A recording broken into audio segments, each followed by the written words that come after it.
Yo, welcome to the first time event, Freemix, part of the Skool community, the Free Producer. What the Free Producer is a school group, a school community, where we provide free tools for music producers, and we also provide a framework for a free from frustration mindset. So the idea is that we believe that there is way too much content out there that pushes this idea of bashing your head into a wall and grinding until you finally do something that you are proud of, and all the while you just hate it the entire way. You have to suffer through it, and we don't think that's true. We think that today any producer of any skill level can unlock a mindset that pushes them into this space of patience and curiosity, and it doesn't have to feel like work. It shouldn't feel like work. It should feel like creating music. So in the Free Producer, we have a couple of free tools that are called artifacts and music effects, and we also have two different events. One is Beat Blitz, which is where we choose a VST from the Artifacts free VST library, and as a group we all discover what we can do with that synth and share snippets and submissions with each other. So that's the one event, Beat Blitz, but the other event that we want to do is called Freemix, which is what I want to get into today. So essentially the idea is we want to crowdsource stems. We want to grab the project files from our members occasionally, and then bring them into our own projects and either mix them and master them for free, or add some orchestral parts, suggest orchestral arrangement. Let me know what kinds of adjustments that you guys would like to see, or if you really like the mixing and mastering aspect of Freemix, we can take it wherever. This is just the first one, so I want to continue to revise this as time goes on to be more of what the community wants. So today I'm going to be working with a member's submission, and you may know him. This guy's name is Mike Hun, and let's go ahead and let's bring Mark in. I'll do a welcome post later for Mark, but you may know our current contestant as Mike Hun, and Mike Hun is we met on the Unison Producer Growth Hub, and Mike Hun is #1 of all time, #1 30-day, and #1 7-day. So this guy is real serious about his production journey. And let me go. I just want to show everybody, Mike Hun has a playlist on YouTube that is 326 beats, 326 videos, and I haven't listened to all of them, but I've listened to a lot of them, and I think they're really unique and inventive. So yesterday, I think, Mike Hun, he submitted a beat to the Unison forum. I thought the last two tracks that Mike Hun shared with us in the Unison forum were markedly different from the other beats that I've heard from him. Like, they're all really good, but these last two, I felt like it seemed like he was trying to go out of his comfort zone, and we really liked that, because when you get into the habit of doing the same thing over and over, the outcome is that a lot of times your music doesn't feel satisfying to you. it feels like you are following a formula to just get to the end goal of having a song. So yeah, what we're going to be doing today is working with Mike Hunn's the newest track I think that he released or submitted to the Unison group, and I'm going to do a mix on this. And nice, he put the MIDI in. I'm going to do a mix on this and a master, just a live session.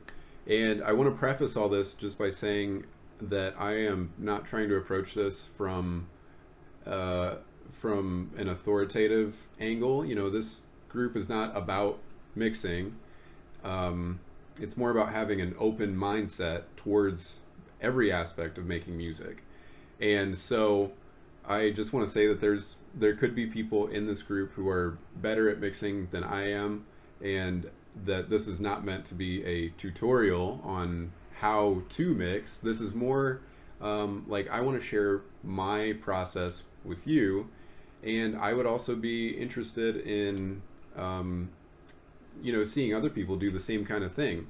Like if you are somebody who would want to also mix and master, or just do a mix, or just do a master, just work with sound selection, whatever your idea of Freemix could be, like however you think you would be able to impart something. Maybe it's even providing some artwork or a 3D render for somebody based on a song that they submitted. The idea is not just Zach gets on the camera and then mixes for people, and that's just all we talk about is Zach and mixing. I want it to evolve into something where it's like Eduardo, he contributed to Freemix this month by taking a snippet that Steve uploaded and doing his own mix on it and uploading it and asking people for feedback specifically on the mix. Or maybe Natalie, she takes Steve's song and she makes a piece of artwork out of it, and she's like, hey, Steve, if you want to release this and use this as your artwork, I would love that. Everybody gets a little practice with what they like doing and contributes to everybody else's success while also getting feedback on their contribution. That's the ecosystem that I would like to see this grow into. So I'm going to start it off by walking into Mike Hunn's new track. Let's go ahead and download all of this. So yeah, let's get our project set up while this is still downloading. I work in Ableton, but I'm going to try and explain concepts so that they apply to whatever DAW you're in. I love Ableton. I like to start from absolutely nothing, so let's get everything out of the way. I am going to set my default audio volume to -12, and that's called gain staging. So the idea is if you have a really loud sound and then you put another really loud sound with it, then that might be as loud as your audio drivers can go. So that if you start adding another sound that's the same volume and another sound, and you want to keep adding more and more channels or tracks to your mix, what you get is something where the volume is this big and your audio driver can only handle this much. So the way to fix that is called gain staging. It's just about making sure that you're putting in something that all of your different pieces that have their own volume, you're just making sure that what you're adding to the mix is something that is a healthy volume, but it's not loud. It's not taking up way too much space already so that you can't add anything else without it clipping. So gain staging is just reducing the volume of everything so that we're not pushing the master too hard. And then later on, we can bring the volume up. Usually in the mastering stage, we'll bring the volume back up so that it's a really, really healthy volume. So it's a really, really healthy volume. It's a really rainy day here. Everybody's sleeping except for me. So let me check my cam. Okay, cool. So this is 130 BPM, so I need to set that here. So this is -12. I'm gonna go in here and make sure. Okay, so I need the default, save as default audio track, so that every one that I bring in is gonna be a similar volume to all the others. And let's grab, okay, so Mike sent me the MIDI files. We've got 11 MIDI files here, and we're gonna hold off on using any of those for right now. Normally with a mix, you wouldn't need the MIDI files, but you do need the audio files. So we're gonna start with audio, where we've got 28 different items. So I'm gonna drag this in, and then I'm gonna delete this zip. I'm gonna go in here and grab those. This is gonna be audio and MIDI. Cool. And then I actually also want to, okay, so this is the original version. So then later on I can do, like, you know, Zach's mix. Or we could do like, you know, Zach's mix 2. Like if I come back and revisit this a second time, then we have different versions of the track. This is called version control. So instead of just having one most recent current version where you're constantly overwriting changes, it's good to have a history so that you can roll back to a previous version, especially when things get really complicated and maybe you even make a really drastic change. You're like, oh, this isn't working at all, I'm just going to delete this whole thing. And then maybe you are listening like a couple weeks later and you're like, man, I don't know how I want to bring that thing back in, but it's gone. Like I deleted it and I saved the project. So the idea is we want to have a history of our track, rather than just this is the project that's responsible. This is also important for if your project files or your project folder, or I'm sorry, your project files or your project file, this right here, if this gets corrupted and you only have one version, bye-bye song, you know? So anyway, we're gonna go in and drag this into Ableton. So looks like we've got an 808, a bass, a guitar. I think that Ample is a VST, and we've got a bass here, B-roll, not sure yet what that is, clap, closed hat, creepy piano. We got a couple cymbal tracks, another guitar, flexitone, I assume, staccato strings, it looks like, foundation might be a VST, a couple of effects, we got a kick, some more perks, metal bell, another snare, riser. I remember the risers in this song being really tastefully done, and this reverse thing here. Scalar, I wonder if that's a VST. And we got another effects, 2 more effects, and then a harp down here. Okay, so that's giving me an idea of how I want to group things together once we get to that point. But right now we're not going to worry too much about organization. We just want to start getting things in and getting an idea of what we've got here. Okay, so first thing that I'm going to do right now is I'm going to just let this track play, and then I'm not going to pause it. I'm just going to let this play all the way through so that we can all hear it as a whole. And I am going to make a couple notes about the volume here. I'm going to pay attention to the volumes here. So here on the right side, can you see that? I'm not sure. I'm going to put myself a little smaller down here. Okay, is that too small? I don't know.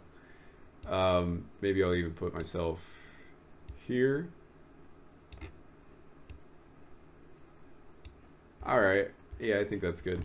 So what I'm going to be looking at is the master right here. So seeing where the total volume is at.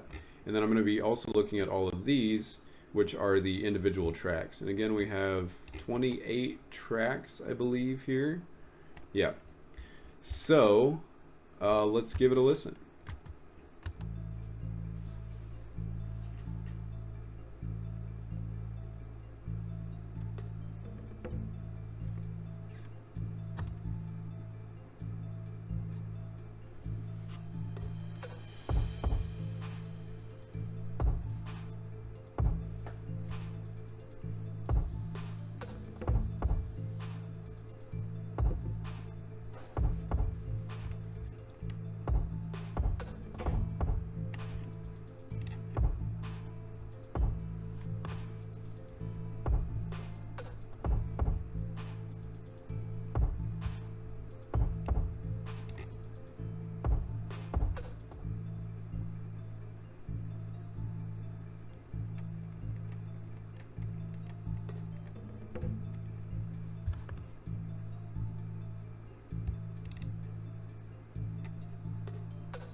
Sweet.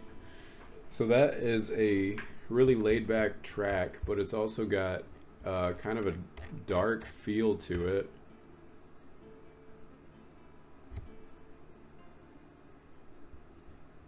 Okay, sorry, that I didn't realize that guitar was still playing. So hopefully that was loud enough. If we look at, if we go 0 here, but I actually want to,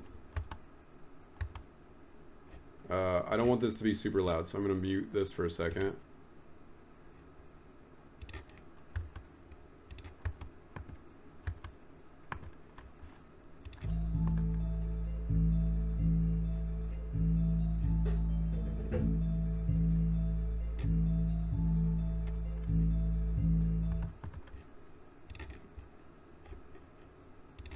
Okay, so yeah, now that I look at it with everything at 0, I noticed that we are only hitting about minus 12, and that is like perfect for mixing because that gives you 12 more dB.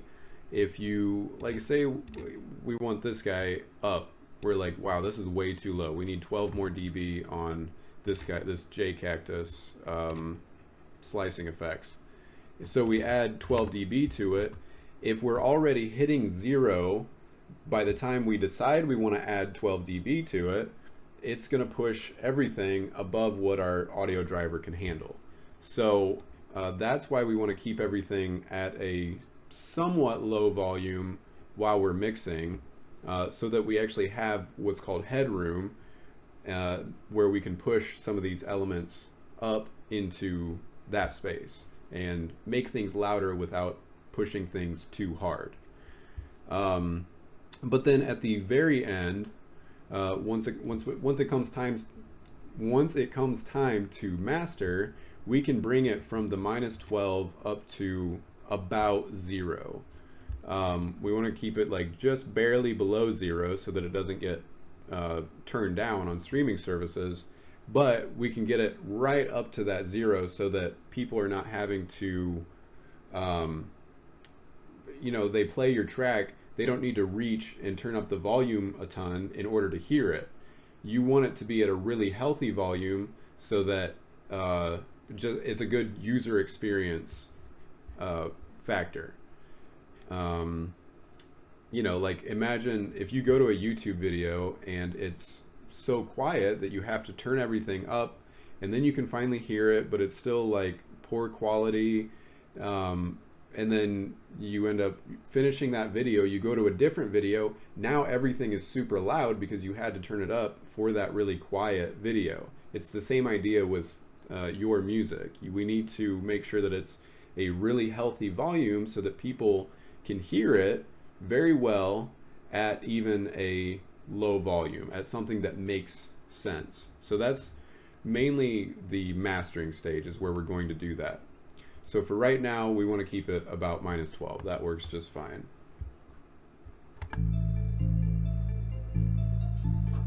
So now I think I'm going to go into time-lapse mode. There are a couple things that I want to do to set this project up for myself. First thing is I want to probably rename things because I don't necessarily need to know that it's ample bass. To me, it just makes sense to call it bass. And we can have multiple, bass tracks. We can look at it and say, well, this is the bass track that happens towards the end of the song. This is the bass track that happens all the way through. And it's still fine that we name both of them bass. So I'm going to go through and rename some stuff. I'm going to start grouping things so that all of the percussion elements are together, all of the bass stuff is together, all of the melodic stuff, all of the harmonic, like pads and stuff are together, and then sound effects, sound design stuff. I'm going to group all of those together. I am going to probably go in and cut some of this white space so that it's easier to see visually what's happening, rather than having to, when the clip takes up the entire song and then we collapse everything, well, then it's hard to see when things actually come in. So if we can indicate that somehow by going in and removing some of this negative space, then that's going to help out a lot. And then I want to also color code some things, and I think that's it. So I'm going to go in time-lapse mode.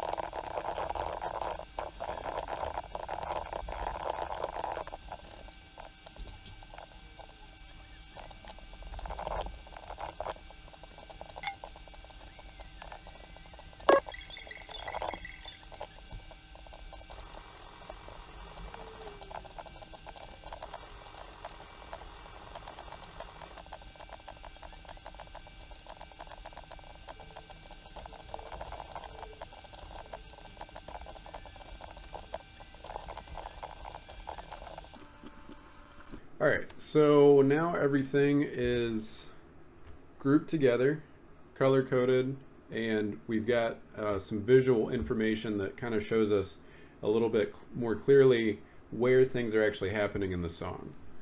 One last thing I want to do, if you're in Ableton, this is a pretty neat tip. You can select everything and then go down to there. Go down to where it says 52 clips or whatever, however many, and then you can go to rename and backspace, and then it will delete the names off of every single one of these clips. So this is really important to me. I think it cleans things up a lot, but you might prefer having names on your clips. Whatever works.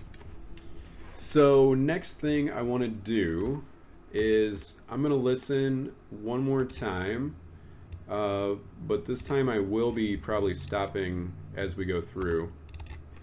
And what I want to first check is a little bit of leveling. So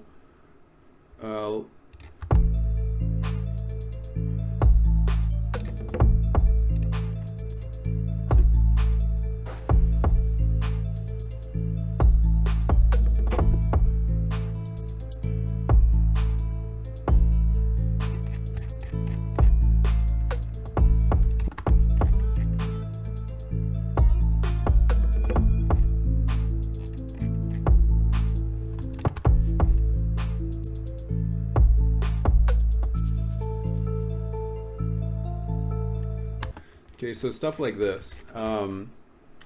What I can hear so far is the 808 is always there, really loud, like a really good, healthy volume. And then like the hat, I have to struggle a little bit to hear that one. And then this guy right here, I can hear it a little bit, but I would like everything to be a bit more, I don't want the listener to have to strain to hear anything. I want to make everything crystal clear what is happening at any given moment. So like for instance, I'm gonna turn my system up. Okay, so as well as I can hear the 808, I want that to be kind of similar for everything else in the song. I'm going to use the 808 as a bass here. You can start anywhere. You could start maybe your thing is a pad, whatever you want to, wherever you want to start building the foundation for your mix will change based on the song. And I think the mix that comes out of this particular song will be different based on based on where we start. So if we start with the 808, the output might be something completely different than if we started with the guitar, for instance. So, and actually, you know what? Maybe I don't want to use the 808 because the 808 doesn't come in until measure 9. I want probably something that starts in the first 8 measures, because when a listener turns this song on, the first instruments that they hear are going to dictate how loud they think they need to turn it up. So if they turn it up really loud in order to hear these quiet parts, and then the really loud stuff comes in, it's not a great experience. It kind of hurts your brand, where people are like, I need to be careful when I'm listening to this person's music, because sometimes sometimes things come out of nowhere and startle me. So, and that's just if you, well, whatever. So I'm going to maybe use, okay, I'm going to use this metal bell because it starts at the beginning of the song and it plays most of the way throughout. So if I use this as a reference, that's going to give me a consistent image throughout the song. However, I am straining to hear it in a way that I'm not straining to hear the 808. 808 is crystal clear, but this metal bell, it's kind of like off in the background. Now, there are some places where you would want things to play in the background, but what is usually better is to bring it up to a healthy volume and then make it sound like it's playing in the background by adding reverb to it. So everything is, you can still hear it pretty well, but it still sounds like it's off in the distance. It's riskier to put things really quiet in the mix in order to make them sound off in the distance. Because what is likely to happen is people are just not going to hear it. You know, we got to remember that most of the people who are going to be listening to these songs, ideally, are not just going to be other producers who know what to listen for. They're going to be people who maybe don't know much about hip hop.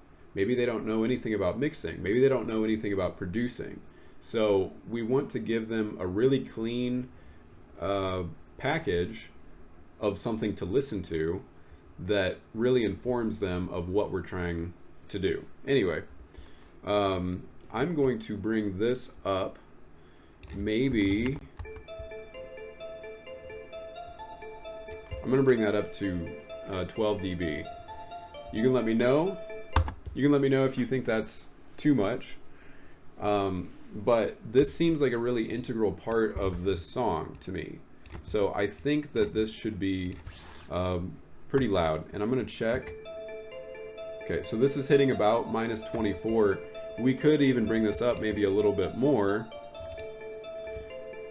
because I think the idea is that this metal bell is going to be like the bulk of what people listen to when they hear this beat.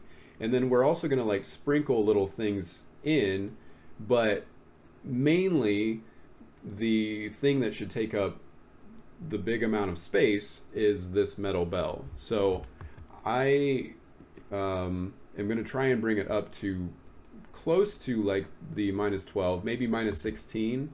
So let's bring this up like 16. Okay, so down here in the master channel, we were hitting about minus 16 there, or minus 18, sorry. And I think that sounds good. So if we listen to that with the 808, now they sound like they're you know, before it sounded like the 808 was kind of this big blocky thing, and then the metal bell was really small in comparison. But I think now we get a big bass with the 808, and we have something really, we have something on top that is also a really healthy volume.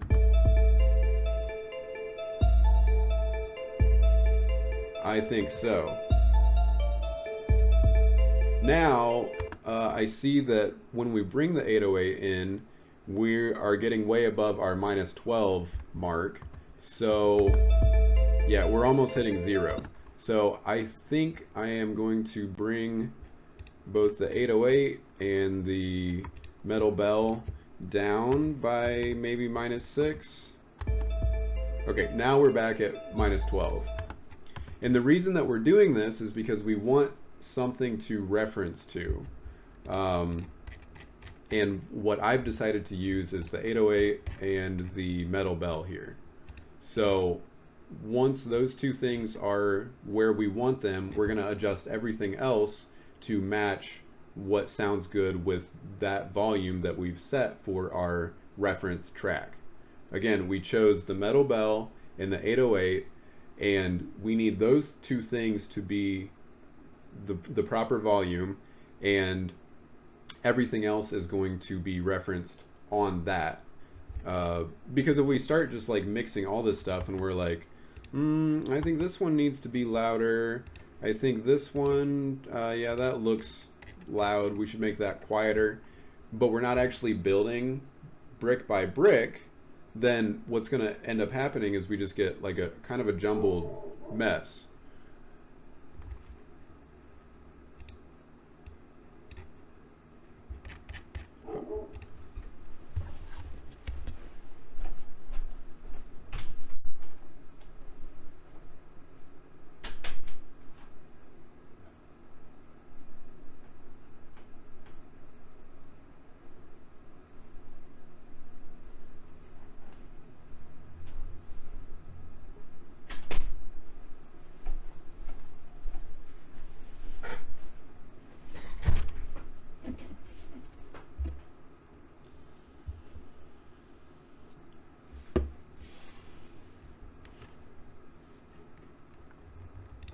Okay, and then I'm going to keep everything that I have not adjusted or not checked out. I am going to leave that collapsed. Okay, so we've got the 808 here, and we've got the metal bell. By the way, this is the zoom level that I'm going to keep it for this video, but let me know. Here we go. Let me know if it would be easier for me to mix something like this so that you guys can see better what's happening, or if you'd like to see more of the track at a time. Sometimes, you know, I'll use everything in between, just depending on what I'm doing in the moment. So I'm going to leave it right about here so that I can see both the 808 and the metal bell at the same time. And listening to just both of those.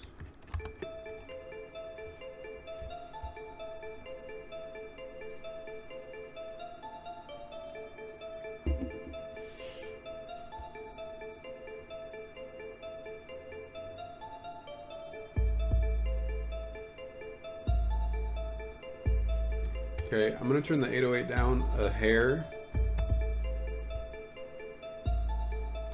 By the way, I usually work in increments of 3 decibels, just because it, you know, if you're just like dragging and you're like, I think it needs to be like here. Yes, you are using your ears and that's great, but I like to keep things a lot cleaner, and instead of dragging it and being like, where do I think it needs to be? I'll just keep dropping it. -12, -15, -18, -21. And then maybe it's like, okay, -24 is where I want it, rather than like -25.7. You know, I don't know. It's maybe just like a being tidy thing. But the reason 3 decibels is because when you have one instrument that is a certain volume, and then you have another instrument that is the same instrument of the same volume, when you pair those together, you get a +3 dB change. So if you think about, I mean, it kind of goes back to like an orchestral arrangement composition thing. It's like if you have 6 violins, and then you're like, oh, the violins are, that's too many violins. So then you pull one violin out, then you would have a -3 dB change. Kind of. It's the decibel system is logarithmic, which means it's like exponential. It's the opposite of exponential, meaning the way that it affects your ear is not consistent from -infinity dB all the way up to 0 dB. It's a lot of technical stuff that I won't get into, but I use increments of 3 decibels when I'm mixing, because you're not really going to hear a 1 or 2 decibel difference, maybe a little bit, but really it makes sense to just drop it in like stages. All right, that's it. So I believe, where did I even have this? I was dragging this all over the place. Is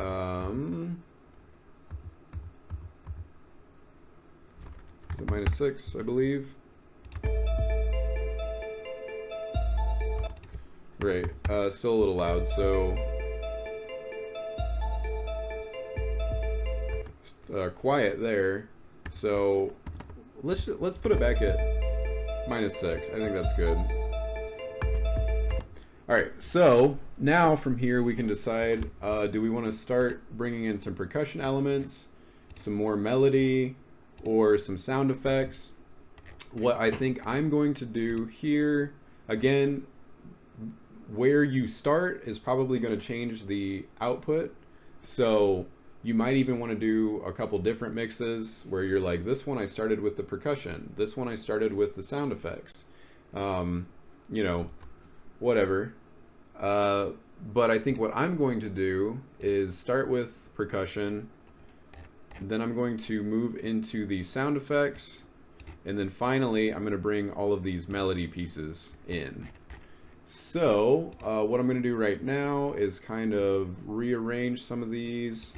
I like to, in general, put my low frequency instruments towards the bottom and my high frequency instruments towards the top.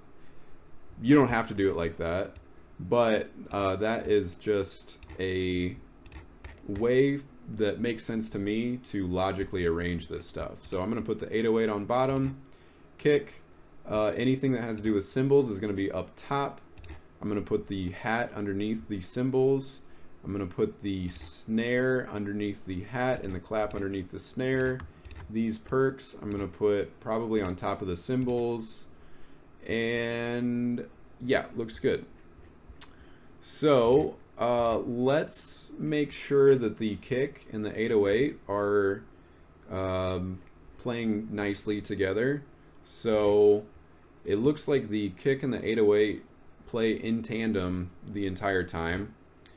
From an arranging standpoint, it could be good to, you know, drop one of these out so that maybe not for that entire section, but like maybe right here the kick drops out and it's just the 808, so that when the kick comes back in, it's more impactful. Or vice versa. It could be like the 808 drops out for a little bit and then it's just the kick, so that when the 808 comes back in, it's more impactful. It having variety like that throughout the track will help add interest for your listener.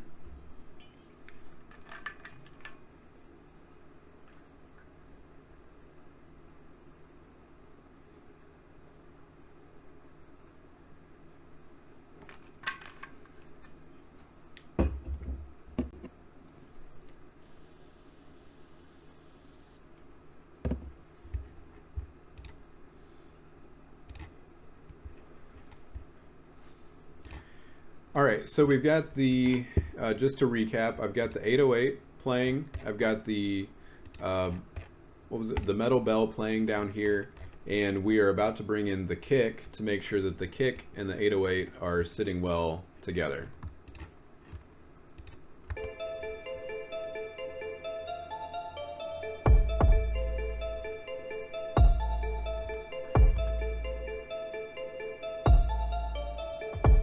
Okay, so you'll see when the kick comes in, here it is without the kick. Let's go back here. Here it is without the kick, we're at -12, but once the kick comes in, it's adding so much power that we're shooting all the way up, almost all the way up to 0 again. So to me, that indicates we need to rein the kick back in. Let me play it one more time. You can see we're almost at 0 again, which means we're losing the ability to keep adding things in without pushing it too hard.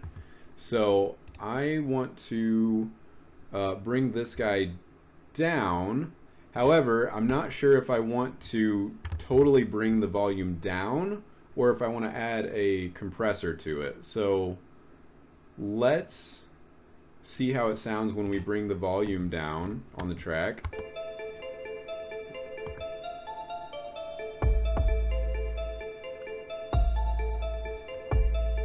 Okay, so it solved one problem, but it caused another. The problem that it solved is that we are no longer up at 0 dB, which by the way is this right here. Okay, we don't want to go over 0 dB. So it solved the problem of we were nearly going over zero, but it caused a different problem, which is that the kick it sounds wimpy now compared to where it was, right?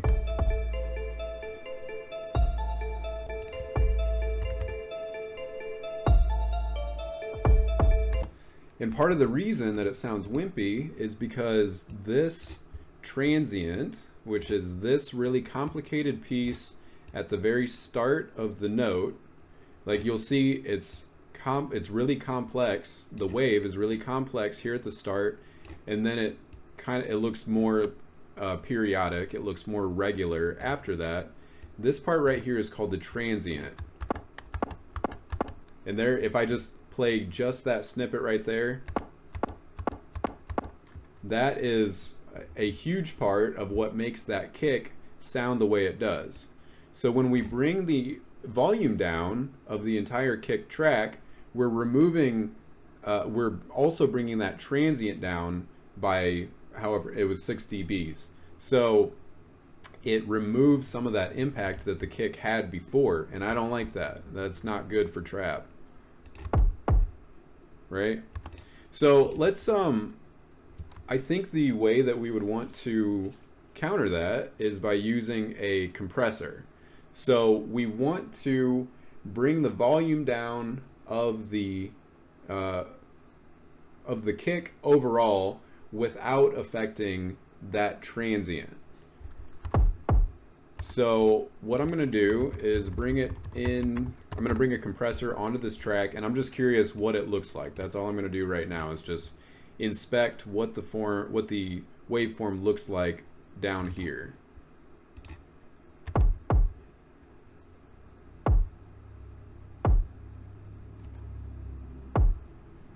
Okay, so what I'm seeing, so what I think I'm going to do here is I want to leave this transient alone. I don't want to touch that too much, but I do want to bring all of this down, I believe. So this might be another kind of time-lapse thing, but basically what I'm going to do is I'm going to look, if I select this in Ableton, I can see that this transient lasts 0.018 seconds, which is 18 milliseconds. So I am going to set the attack to 18 milliseconds so that the compressor doesn't actually tamp down on anything until after that transient has passed through. This is a little technical, and actually dialing this in might, like I said, might be a little time-lapse thing, but let's see what we also need to bring the threshold down so that it's actually affecting something in there, right? Like we need to bring this line down so that it is actually doing something to the kick. And I'm going to drop this to like 1.5.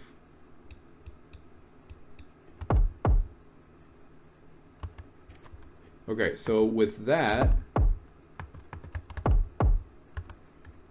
we are still getting close to 0, but we can see that it is it's not reaching as far. So we're hitting like -6 right there, which is still a little high for my taste. So I'm going to bump up the ratio, and let's drop the threshold to yeah, like -21. Okay. Let's do a little bit more. Let's do a let's do a 4. Let's try that. And let's bring this down a hair to like -27.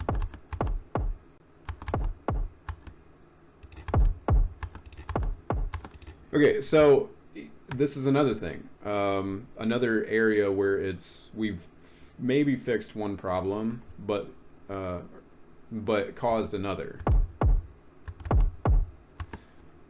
And maybe, okay, so it looks like we didn't even fix the problem.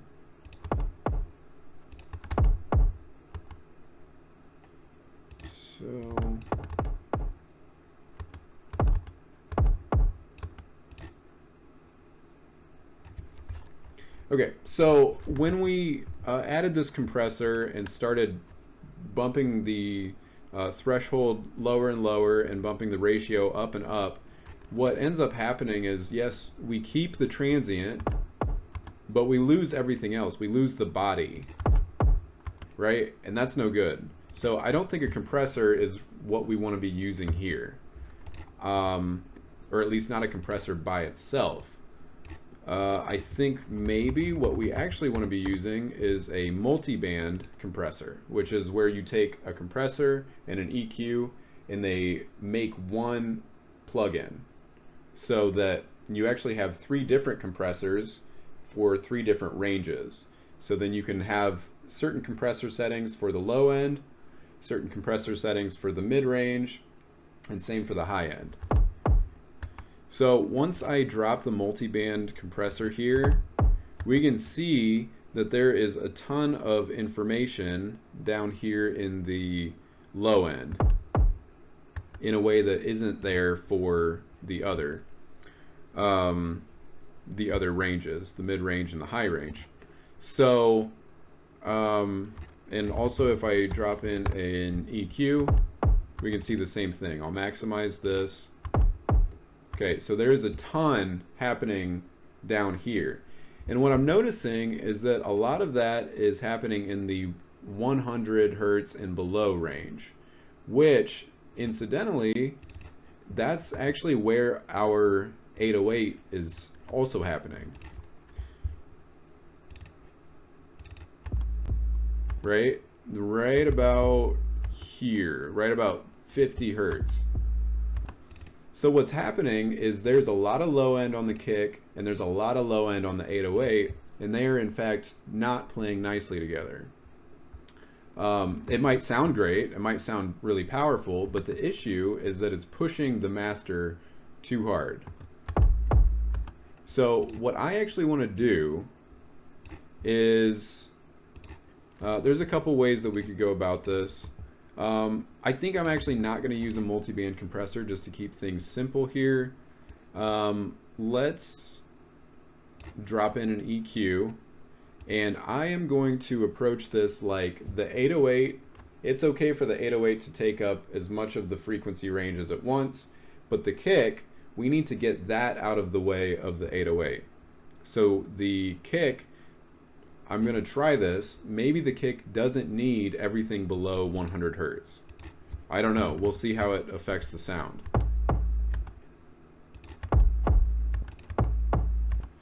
I think that's comparable. So here's the thing.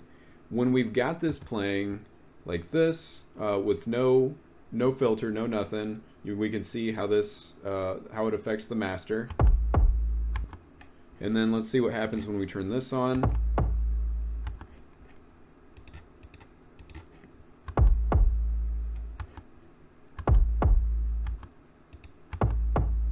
Okay, so this is a little tough to see probably, but what is happening, you'll notice if you look down here, there is a dark green line that jumps up and down, and there's a light green line that jumps up and down. So the light green is basically like, the dark green is for like really instantaneous things that are coming through, and the light green line is for stuff that lasts a while.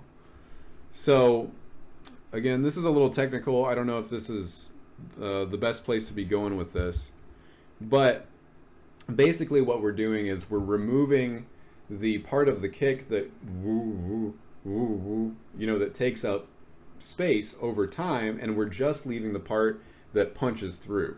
So we've got the 808 that is holding a note out, and we've got the kick that is responsible for doing the tat tat, but it's not responsible for holding anything out in the way that the 808 is.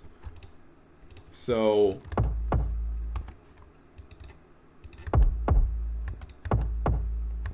we get the best part of the kick, I think. Maybe we can, you know, bring a little bit more back in, so like 80.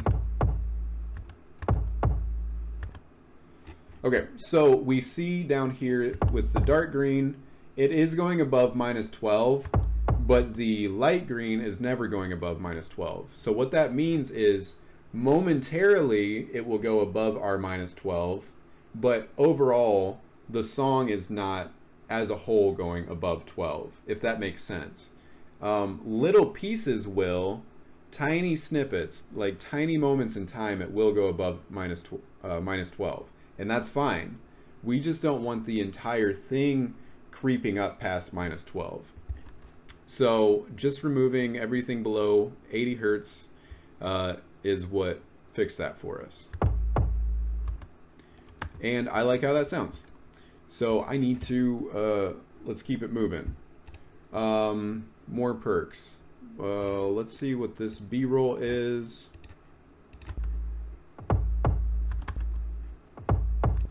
Oops. Okay, solo this as well. All right. I like that, except I think it's too quiet. So, and all of these other things that we're going to add in now are mainly just like the pieces that we're sprinkling in. This isn't the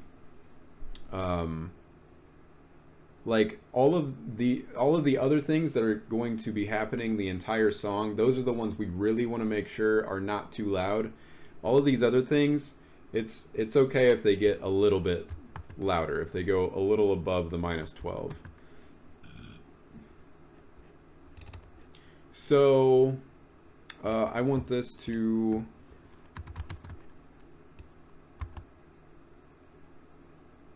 maybe we'll add like 3 dB here.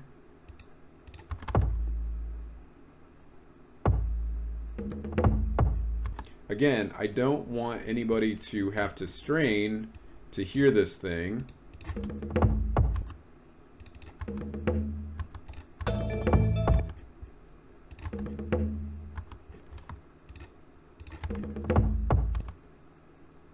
So I am actually, I'm going to doctor this a little bit. I'm going to go in here and I'm going to bump this up by like another 3 dB. Okay, so that is a little more consistent. Let me take that.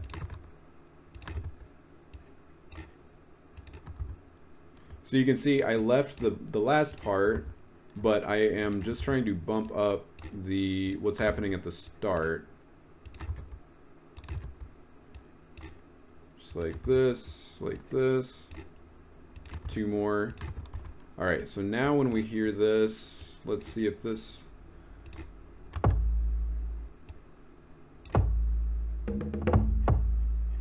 Okay, I'm gonna bump this up like 1 more dB. Shoot, I actually need to... I'm gonna consolidate all this.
All right, so now that that's consolidated, it normalized to -4.27.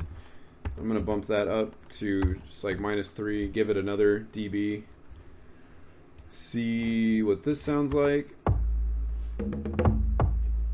Okay, so now that we've got 3 different percussion parts, it sounds to me like the 808, the kick, and this B-roll all kind of take up the same amount of space. They are all the same power level,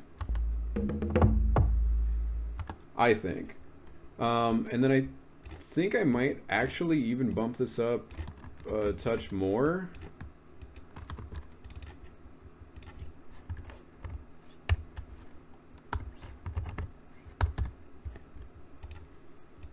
To there.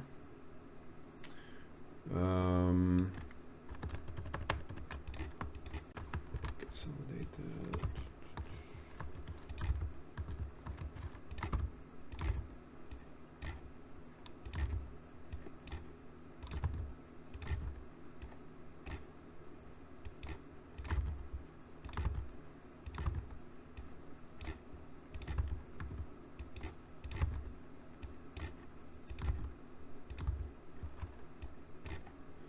Okay, let's listen one more time. Okay, that sounds really good to me. It sounds a lot more consistent, and all three things are taking up kind of the same amount of space. Let's do the same thing for the rest of the perks, rest of the percussion instruments. So let's bring the clap in.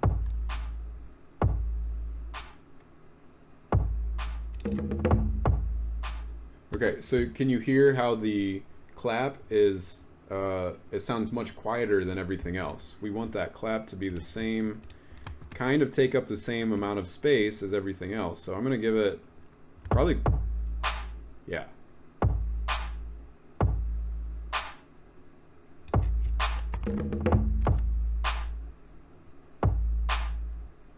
Give it a +10. I like that. The only thing I think I want to change about this, yeah, I'm going to put a gate on it so that that clap doesn't last quite so long, because you can hear it's that versus this. Let me, yeah, that's I think what I'm looking for.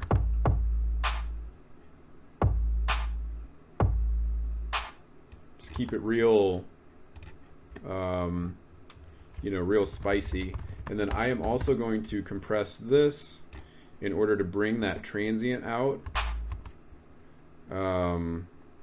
So let's,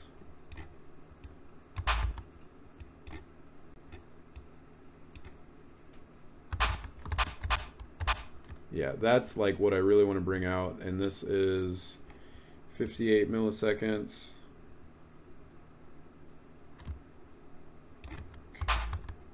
Okay, so now what I'm doing is dropping everything after 58 milliseconds.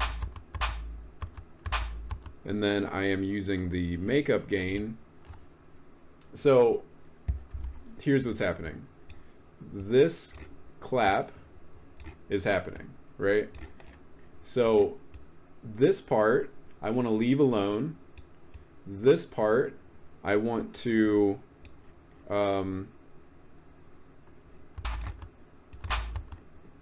wait, what am I talking about?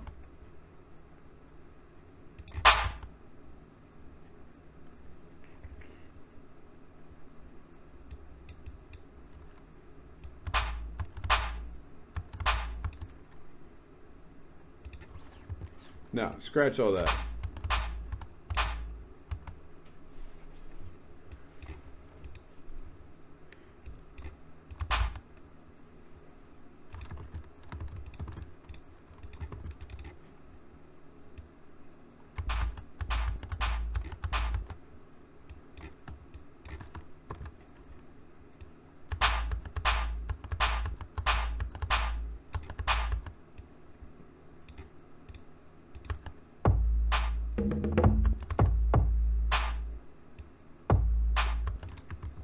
No, I'm just going to leave it. But I do think it needs to come up a little bit. So I'm going to add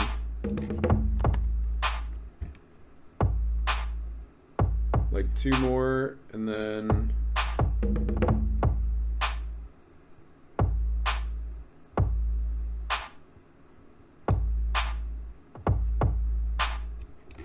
okay. I like that. So now we've got 4 different things. Okay, and again, the light green is not going above -12. That's called your RMS, while the dark green is going above -12, but that's okay for right now. That's called your peak.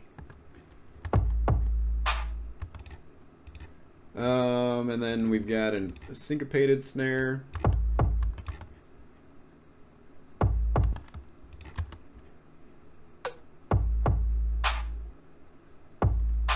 We got to make sure that this guy is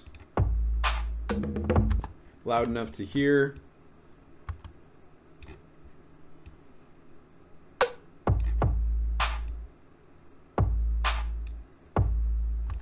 Honestly, what I would really like to hear is this kind of thing. I feel like this would hit real hard. Here we go.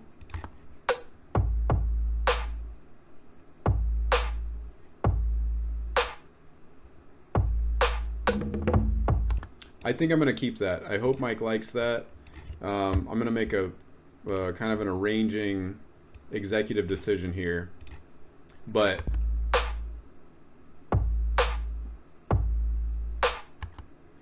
yeah, he can pull that back out if he wants later, but I think that's the way to go. So I'm going to go ahead and do that for all of these guys. Or actually, no, we can just loop this here. So I'm going to consolidate this thing and then loop, and that should match up. No, it does not. Why?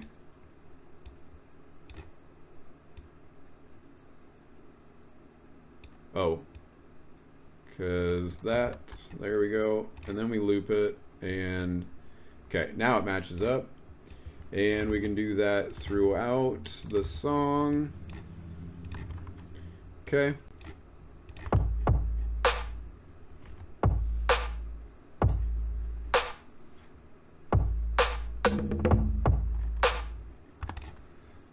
Let's check out this hi-hat.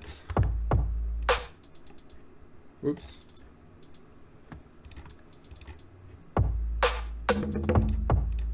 Okay, so now where everything is with the drums, the hi-hat is a little difficult to hear. So let's pull this up, give it maybe 12 dB.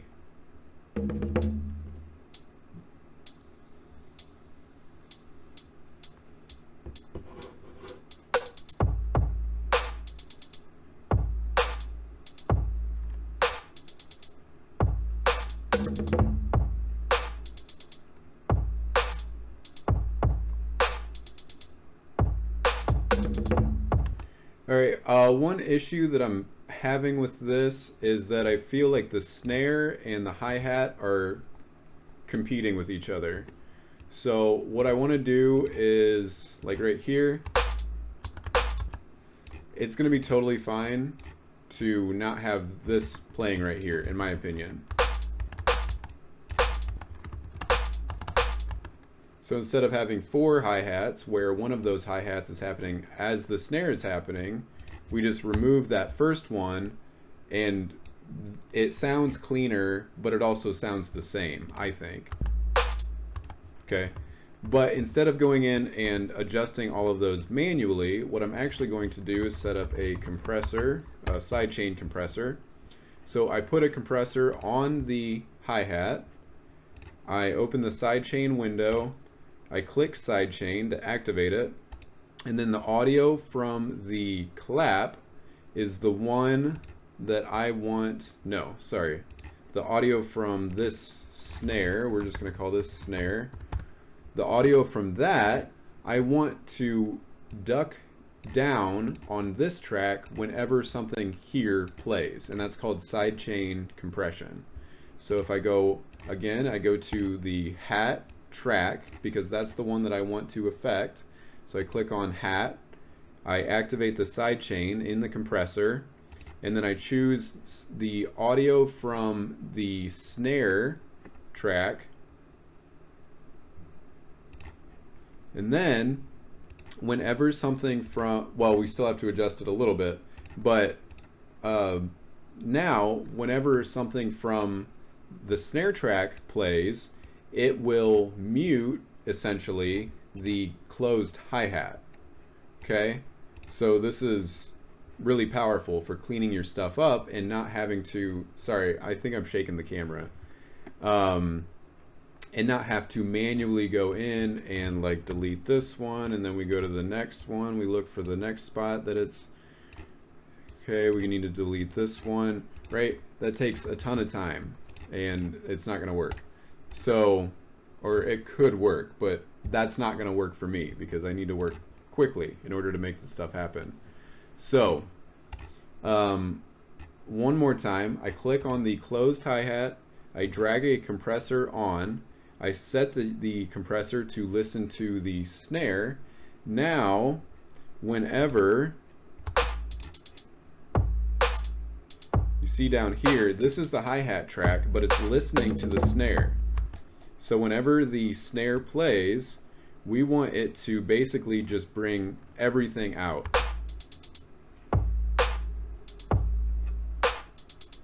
That's too much though. See how it's not happening fast enough. It needs to, well, it's happening, that's not really the issue. I think it's just bringing it down too low and then it's trying to bring it back up, but it's not doing it in time. So let's adjust this a little bit. Let's do like a -12 threshold. Oops. So right here, let's drag this up to infinity on the ratio. And we can bring this back down.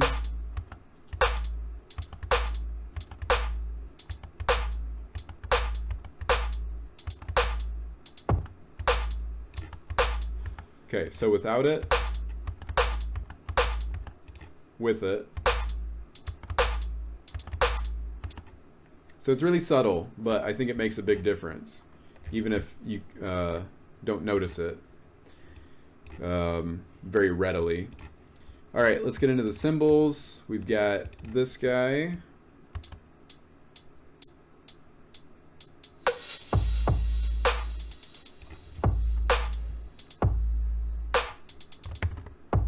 That was dope. I gotta listen to that again. Yeah.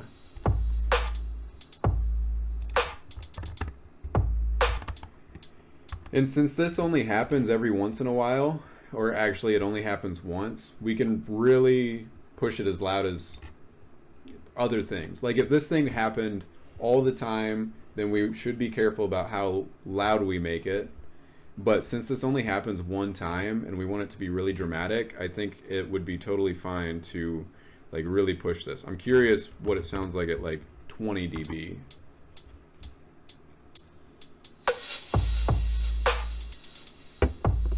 Yeah, let's do that. All right, next is another cymbal swell here. I am going to take a leap of faith and give it a 20 as well.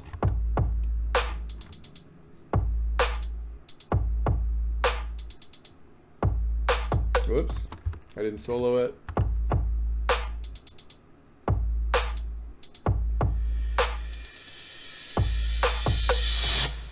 All right, so that one's a little loud at 20. Let's do like a 14. We can listen to it from here.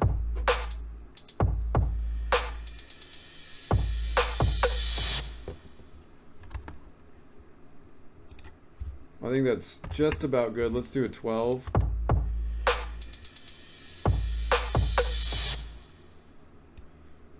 Yeah, I'm into that. One thing I think I would want to do is actually make the start of this like a 15 so that it is just more impactful from the start, but the end of it stays the same volume. And I really like how it spills into the downbeat. I think that's a good touch because it can be like really lifeless if you, for instance, have it stop right here, But if we got it going into the downbeat, yeah, I think that's a really nice touch. That's awesome. Let's check out this cymbal swell. Both of these are going to be, well, I'll just do one at a time and then I'll copy it over. I didn't solo it.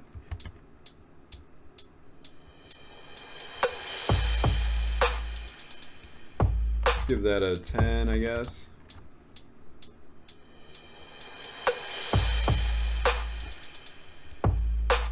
Again, I want these to be like really impactful because they don't happen, they only happen like twice in the song. So I want them to be really memorable. If they happened, you know, again, if it was like this happening every 8 bars or 4 bars or whatever, I would want it to be more subtle so that people don't get bored of it. Let's go on to perk 2. What do we got here? It sounds like a bongo, I believe.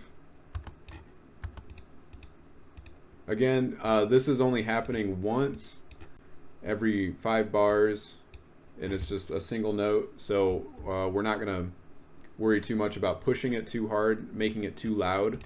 We just want to make sure that it is audible. We want to make sure that people actually hear it. That's basically what we're going for here. We want people to listen to the song and hear absolutely everything, except we don't want to push it too hard. We don't want to make it too loud. Maybe a little too loud there. Let's bring it back to a 10.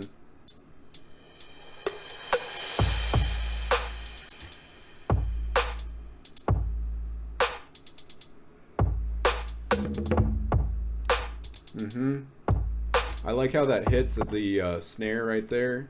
So it's like snare, snare, snare, but then on this one, this bongo is playing at the same time. Extra beefy on that one. That's great. I love it. Next one is, let's see, is this another bongo? No, that's a triangle. Okay, so let's give that like a 12. Just see how that sounds.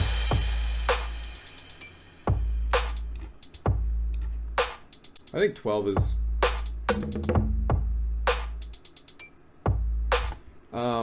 I like that, but I am going to give it a little bit of delay because it's just a little dry for my taste. So I think let's just do a 2. No, that's not what I meant.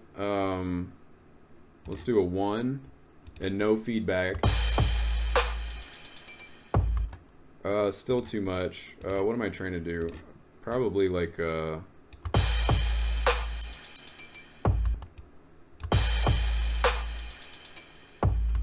something like that, so that it lasts slightly longer. Something like that.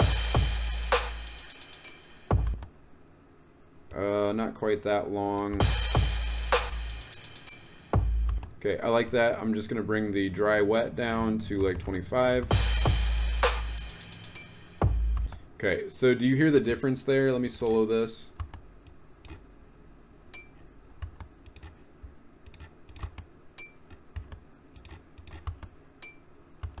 Let me actually bring this up to like 50.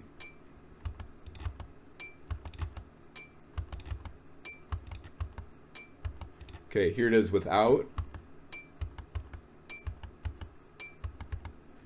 Here it is with.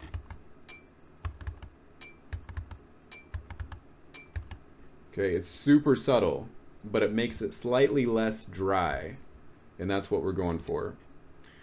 And with that, I believe that is everything for the percussion. Let's go ahead and hear that, and we'll also bring in the metal bell, since we haven't been hearing that. And we've got the 808. Okay.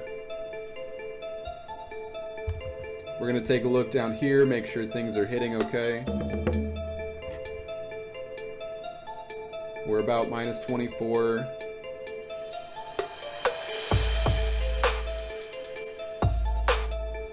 Minus 12. Something clipped right there. That's okay.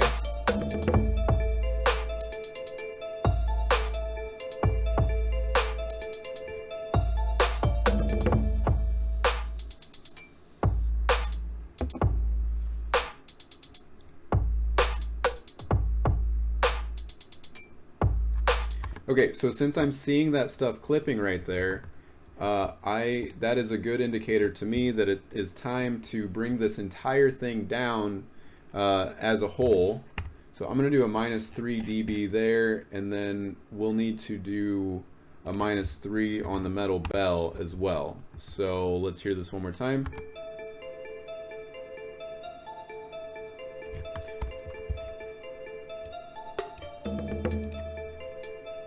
You can see on the right side of the screen, the master.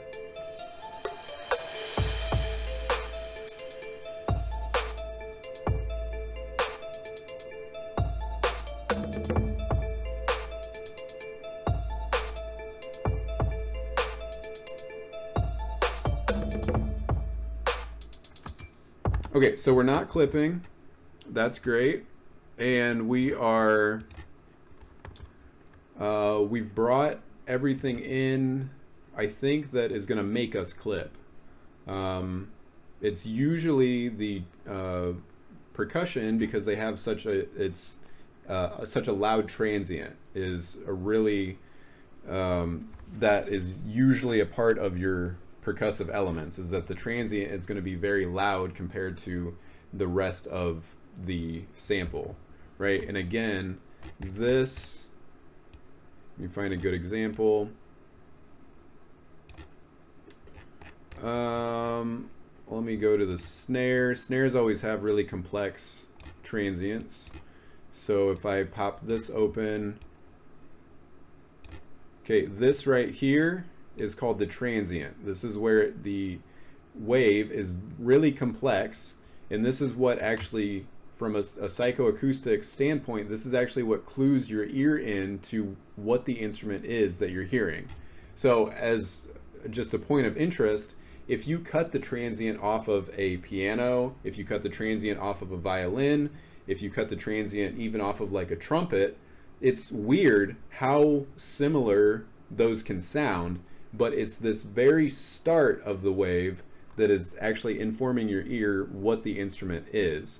Whereas the rest of the, everything beyond it, right here, can actually sound really similar. Like a trumpet and a piano can sound pretty similar.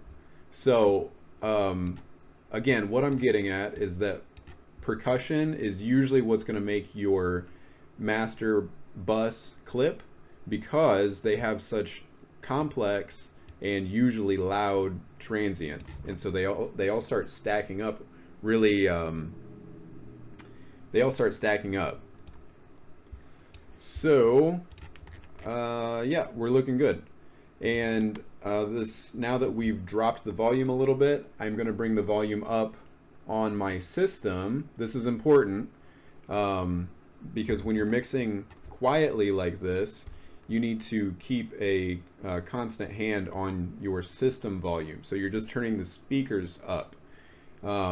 If you were finding that it's hard to hear this, it's an issue when you are like, well, I can't hear this so well. So then you start bumping this up, and then you're pushing the master way too hard, and you start clipping.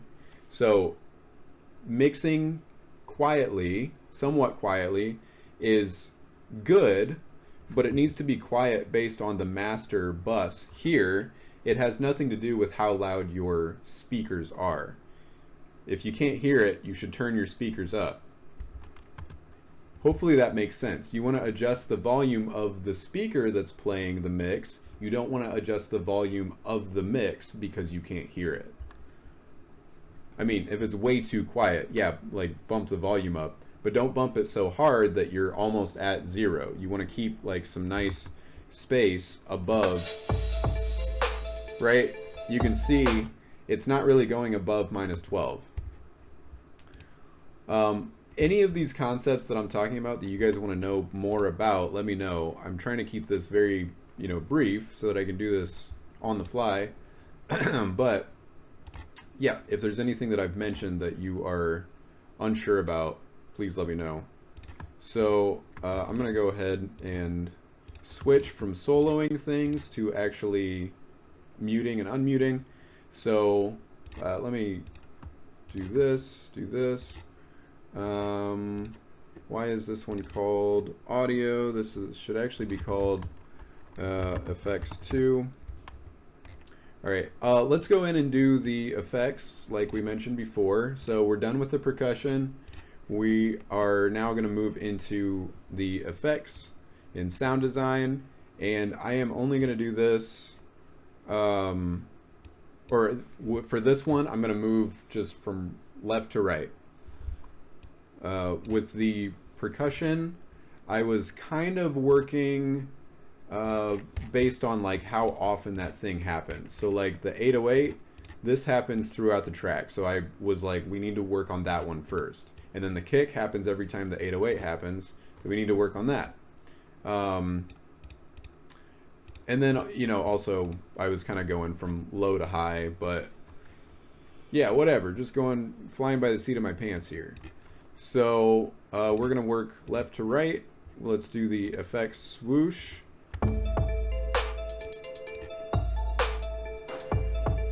Okay, let's bump this up. And this only happens that one time. So again, we're not going to worry about bumping it too loud.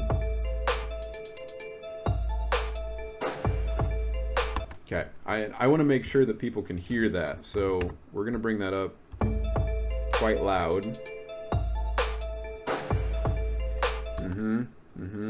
Maybe even a little bit more.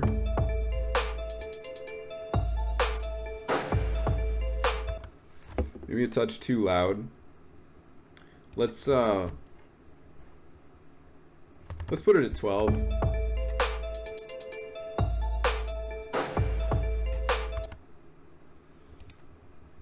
I think that's good. I think I like that. Effects simple. Whoops. Okay, so that like transitions into the next part. And these can be a little bit louder than you think they can. Again, because it's not happening very often. Is that right?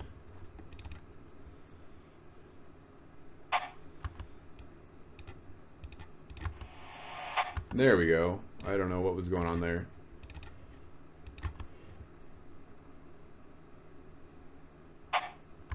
Why is it doing that?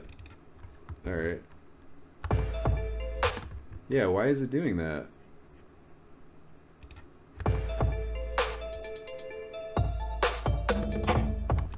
That's really strange. There's no effects.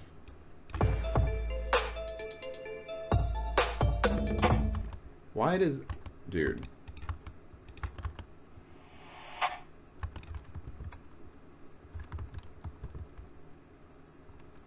That's so strange. Alright.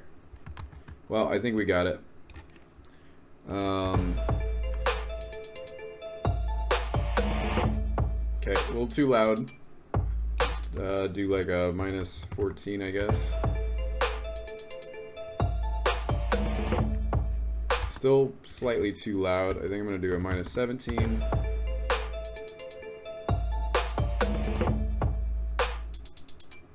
I think that's good. Let's go on to slicing effects.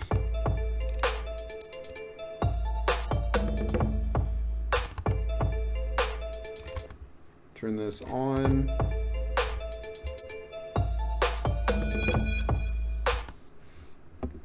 That's a really cool one. I want to make sure that people hear that.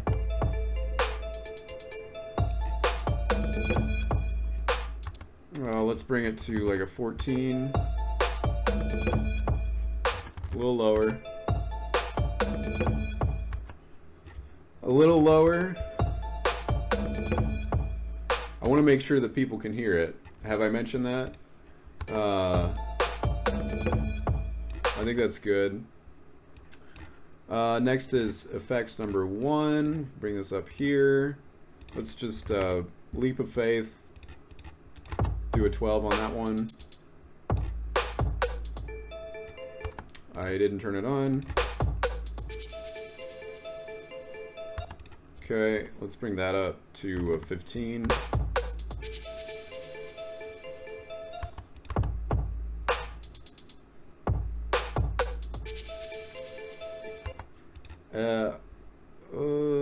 Maybe slightly. So I want it to be that loud, but I feel like it is kind of coming out of nowhere. So personally, what I would do is probably grab from here, from the decay, where it's going ta ta ta ta ta, and then I would bring it to the front. Then I would reverse it, so it like comes in a little bit, and then it's playing. All right, so I'm gonna do that. I think that sounds good. Let's do this guy. This is Perk Riser, which I didn't turn on.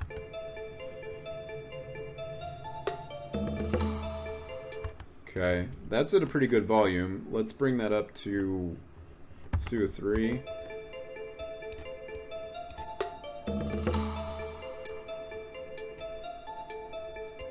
I think that's good. And now we've got FX2.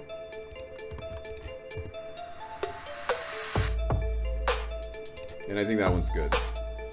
All right, so sound effects are done. Percussion is done. By the way, I don't know if you've noticed, but I haven't really done much EQing. I haven't done really any compression, reverb, just a touch of delay.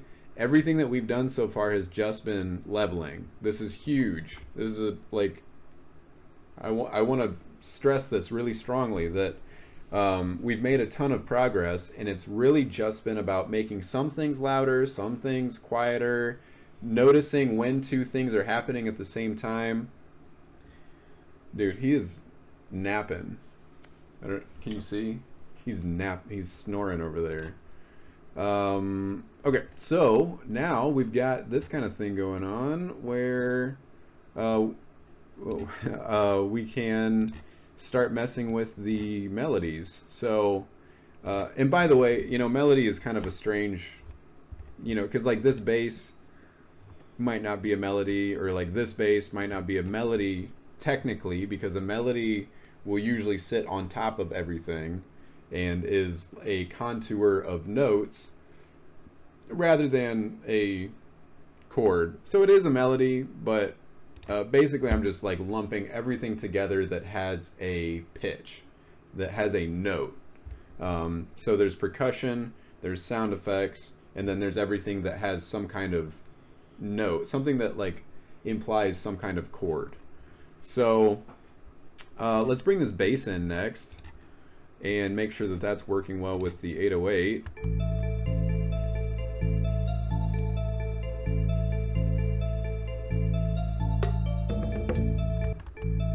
Okay, and I notice for whatever reason here at the start the bass is delayed, so I am going to just bring one in from up here and we'll be all good.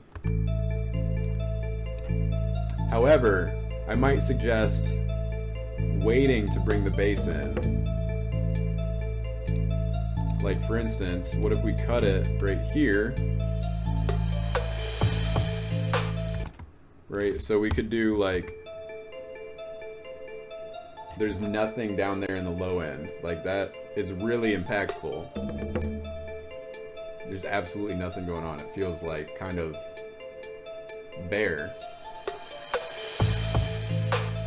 And then that bass comes in. That's kind of the same thing where it happens a little too suddenly for my taste.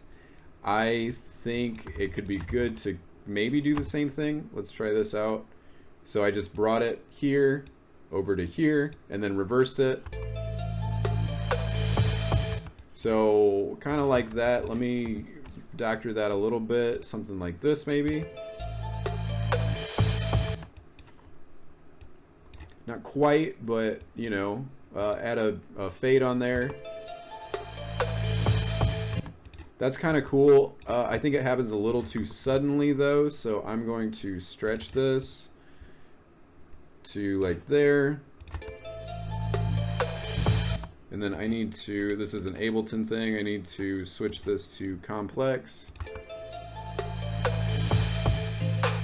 Okay, and it's just a touch loud, I think, so let's give it a -12. And I think we need just a slight pause before the downbeat. I like that. I'm gonna do that. I think that is a good idea. You know, and it's worth noting, you wouldn't want to do this for, like, if someone approached you to mix this song, you would not necessarily want to start making these arrangement changes because they potentially have the song exactly the way that they want it, and they want you to mix it based on that. However, I wanted to kind of give some thoughts on what I think would be good ideas. Like, for instance, no low end at the start. I think that's a great way to start a start a song.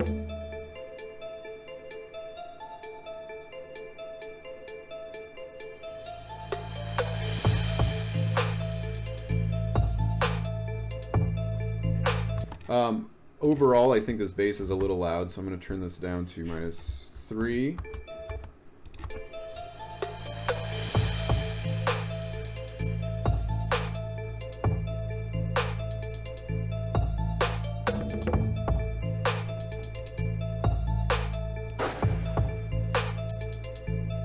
I think that this one is a little loud. Let's turn this back down to like a 9.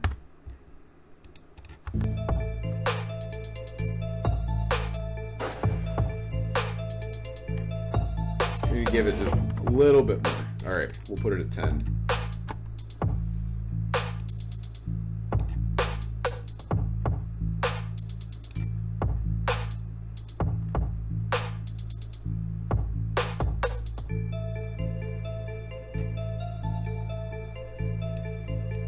Okay, let's bring in the scalar 2 next. See what this is. I'm going to solo this. Okay, so this sounds like a reverb. Is that a reverb? Or is that just... Okay, so he used, I think, the same MIDI file to do both of these patches, which is a really good idea. You know, it's really easy to have, like, for instance, say you have this MIDI and then it just plays like that many times throughout the song. Well, then you're like, well, that's, you know, where do I take this? Like, do I make this play something different? Or, you know, it can be hard to know what to do. One really good thing to do is duplicate this, and then they're still playing the same MIDI clip, but it's played by two different presets or two different synths. Another way you could do this is, you know, have them like maybe play together at first, and then they both drop out, and then this one comes back in up here, and then that drops out, and this one comes in down here, and then they both drop out, and then for the end they both play together again. You could do something like that. You could also do you know, just something like this, where, like, okay, we've heard this for 65 measures so far. Now, just for like 2 measures as a little break, this other guy is going to come in, and it's going to play the same MIDI clip, but it's just a new instrument playing it, and so it's kind of refreshing for your listener to hear that same MIDI clip they've been listening to, but played by a different instrument. And I think that's what Mike is doing here. So it sounds like this is the MIDI clip, and then down here, yeah, it is. So that's cool. I think that's fantastic. That's a great idea. So,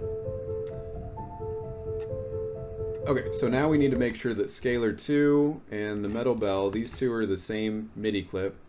We need to make sure they're playing well together. So first it's the metal bell, right, for about 8 measures. And then this secondary one comes in, which is that MIDI clip, but offset by 8 measures. And then this one plays for another 8 measures here. So this is interesting. What he's got going on here is not something you normally see, and I like that. That's always really interesting. So there's this MIDI clip here, and then this MIDI clip here, and then this one. So essentially what's happening in the first section here is just this first instrument is playing. In this second section here, both of them are playing, and then in the third one, just the second one is playing. So you have a loop here that is essentially 3 different 8 bars, which means that it naturally gets offset from what is normally, like here, let me show you. This is typically where you would see things repeat. So every 32 or 16 bars. But what Mike is doing is it's repeating every 24 bars. So 8, 16, 24. So hopefully that makes sense. It's a little difficult to explain, but instead of just having the loop happen on the 16 bars or the 32 bars, what Mike is doing is looping it at the 24 bars. Hope that makes sense. So anyway, let's hear this again. So we've got the first instrument playing.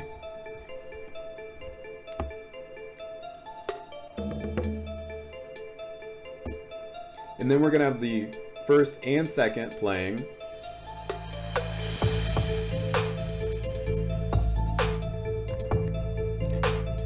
Okay, and I do like that, but I do hear an issue already, which is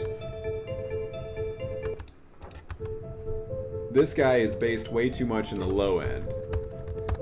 There is too much going on down there where it really should just be the kick and the 808. So I'm gonna take some of that out and do a soft curve on there.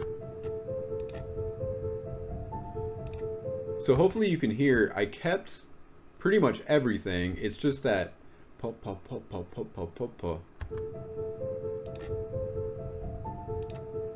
that was kind of muddying things up.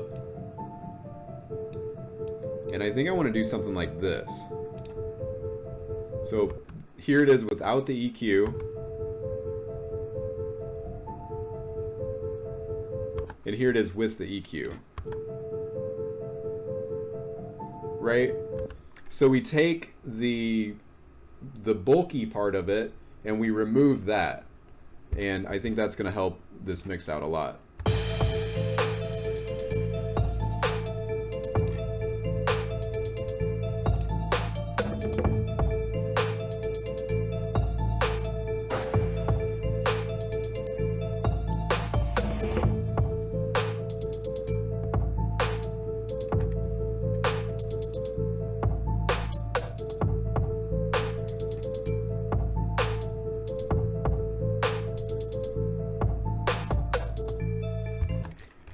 I'm gonna drop that snare just a touch.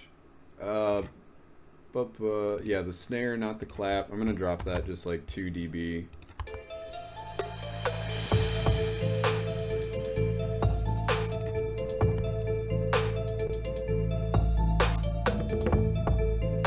No, I'm not. I'm gonna send it.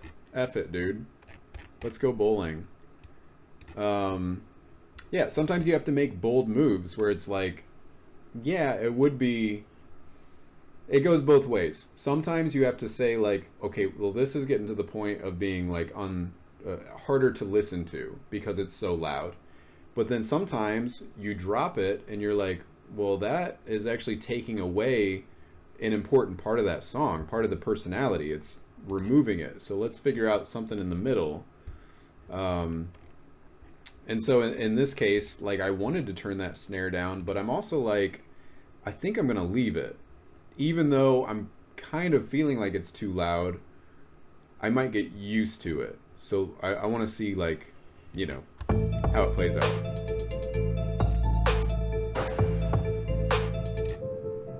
I'm going to bring some more of the bass out of that.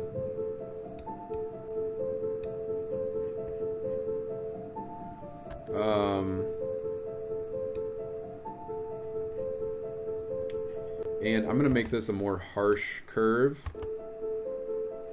Yeah, something like that. Sounds kind of like it's coming through a radio in another room or something.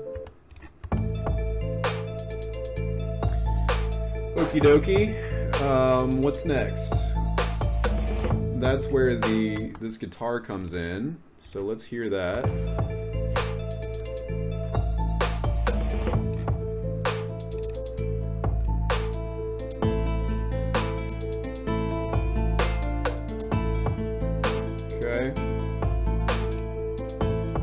Okay, so now since this guitar part came in, which is something new we haven't heard before, I'm going to drop this piano.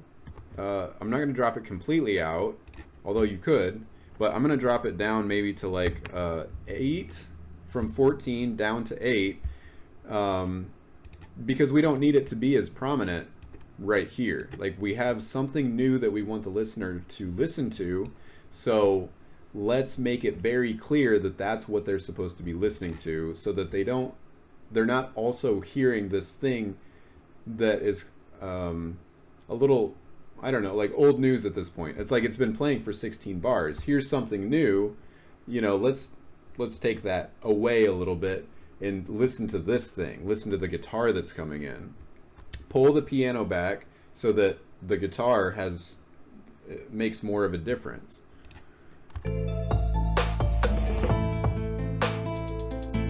Okay, so the piano is still playing, but the song is not asking the listener to also keep track of the piano that's playing. We're giving the listener permission. Hey, listen to just this new guitar. This cool thing that just came in, that's what we want you to listen to.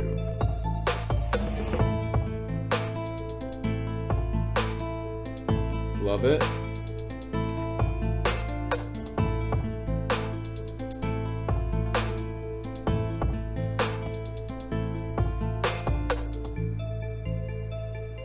Okay, and then that metal bell comes back in.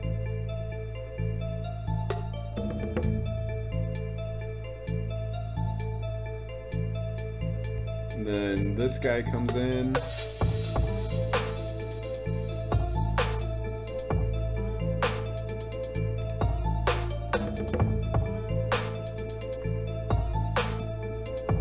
Okay, and we got some really interesting things going on this track. So let me solo this so you can hear it.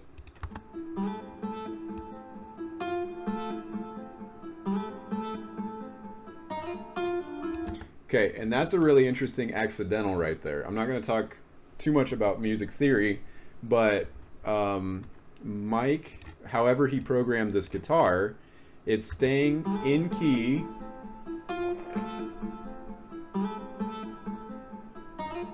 Do you hear that note right there? Right here? Okay, so that is outside of the key, and that's called an accidental. And you have to be really careful with those. You can't put them everywhere. They're called accidentals because they break the rules of what we would normally want to hear in this key. However, I think this is really tastefully done, and yeah, great job on that. So this is following kind of the same thing, the same key throughout here, but as soon as we hit this note, it's almost like an evil sound, right? I think it might be the tritone or the flat 5. But anyway, I'm going to do the same thing here since this new part is coming in, and that's what we want. people to listen to,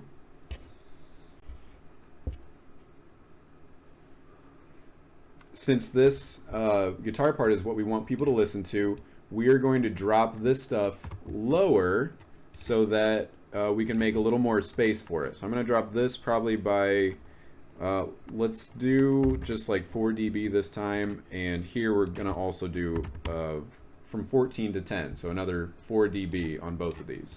Let's see how this sounds.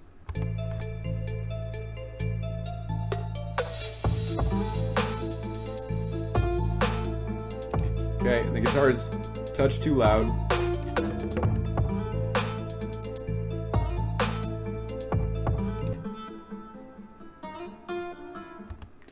And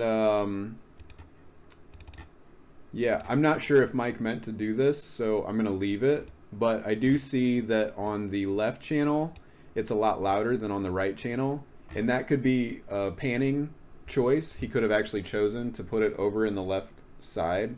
I believe that's left. I'm listening in mono right now. So I'm going to leave it, but what I would probably usually do is bring it back towards the center. Yeah, just personally that's probably what I would do. But I'm gonna leave it alone.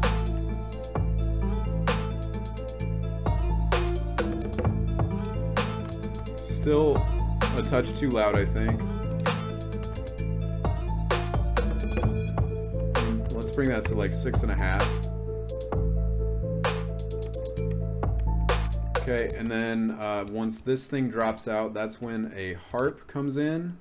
So I am going to apply this same change over here. So this piano right here, I was going to have it come back in at full volume after this guitar comes out.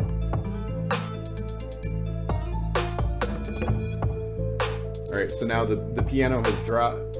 Back here, the piano was dropped, and now I've brought it back up. However, there is a harp right here, and I want to make sure that the harp is also, the listener can hear it. So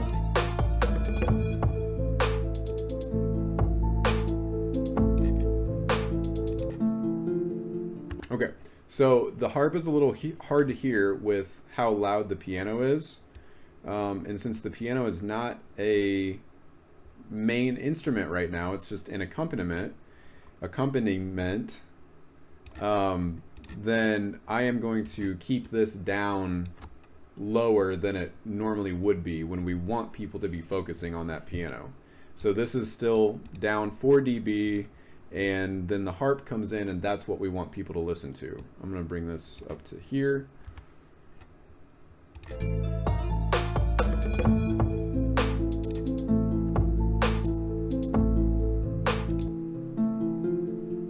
Okay, so the issue that I'm having with the harp is that there is a ton of low end, right? We can hear the bass, and I can't really hear it on the high end, which is where we actually want a harp to be. So I'm going to do kind of this thing where I bring out the low part of it a little bit like this, and then I'm going to boost the other half of it like this. So you can see, maybe you can hear the difference. Here's more mellow, and then here we're actually accentuating the upper frequencies. So let me toggle this again. Here's off, which is cool. You know, it's not bad. It's just that we already have a lot of stuff going on in the bass, and also we just can't really hear the high end of the harp like we want to. So here it is on, here it is off, more mellow, and then here it is on. And I am noticing also that there's we could potentially introduce more high-end frequencies. The kind of the rudimentary way of adding more frequencies is just by going into the EQ and just, you know, bumping these up. However, a lot of times that can lead to kind of an unnatural sound, and so it's better, in my opinion, to use a saturator instead. And the saturator is actually going to introduce new high frequencies rather than just bump up the ones that are already there. Like if you just make the ones that are already there louder, it can sound really brittle, whereas using a saturator will actually introduce more high-end frequencies so that you don't have to bump it up and potentially lead to that unnatural sound. So if I just do like a +3, hopefully you can hear that.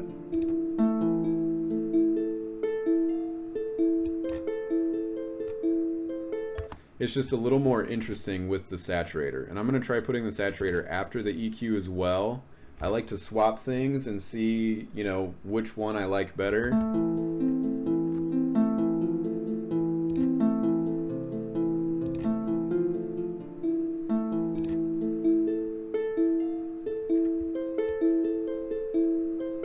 Bring some of the mids out.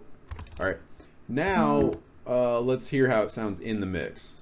I've been adjusting this track in solo for a little while. It's, you know, that's risky because sometimes you bring everything else back in and you're like, that's not at all what I needed to do. Okay, so let's hear this.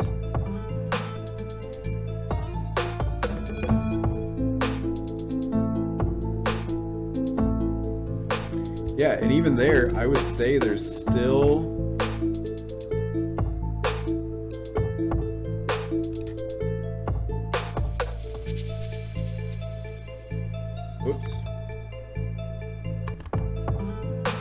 there's still too much, I would say there's still a little too much low end in the harp.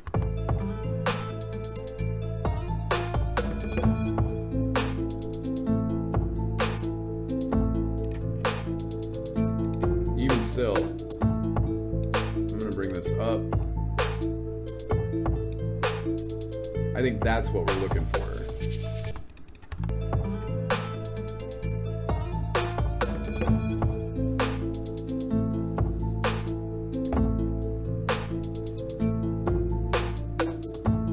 Okay, and I am also interested in hearing the same kind of thing. Let's bring it forward from here so the guitar keeps playing, but instead of totally dropping it out, we're going to lower this again by like 6 dB. I'm just curious what it sounds like with the guitar playing in the background.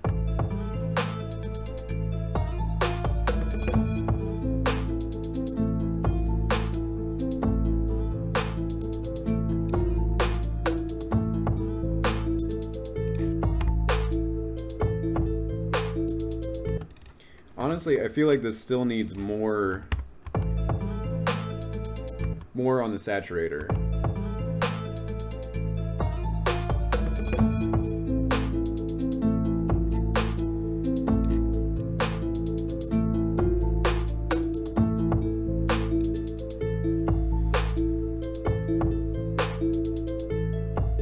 I like that. And then I don't really, so I do think I want to carry this forward, but I think I just want to use this piece right here. So let's duplicate that throughout this whole thing and then make it its own new thing. All right, let's see. I think the harp by itself is maybe a little bit bare. I'm gonna bring this guitar back out.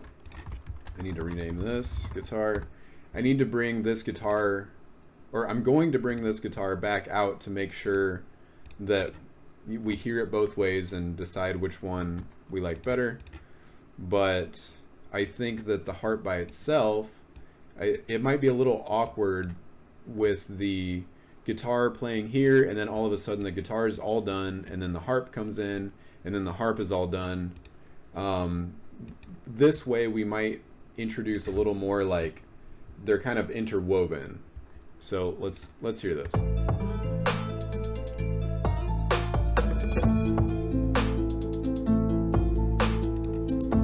There it is with the guitar.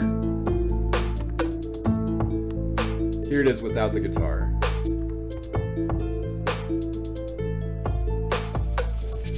I like it. I hope Mike likes it too. I'm gonna keep it. I think it works well. Okay, and let's see. We just got like 4 more. We got a bass here that we haven't done yet. Staccato strings, this piano, and a second guitar. So, yeah, let's hear this piano.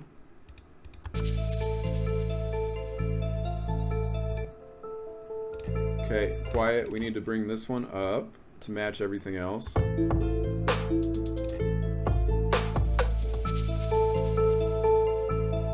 Okay, so I am seeing that Mike is doing, it seems like he is doing panning for these particular guys. So I'm glad I left that alone. I don't want to mess with it. But yeah, it is looking like it was intentional that he did that.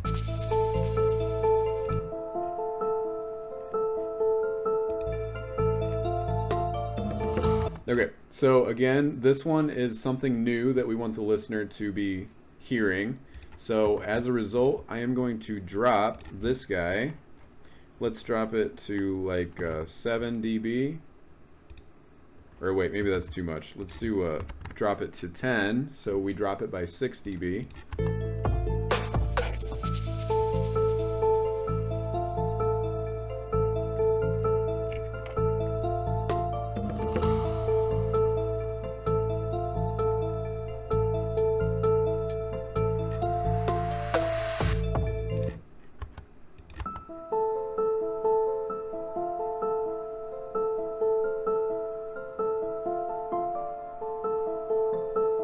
Okay, I dig that. I think we need to add some saturator though. So let's listen. You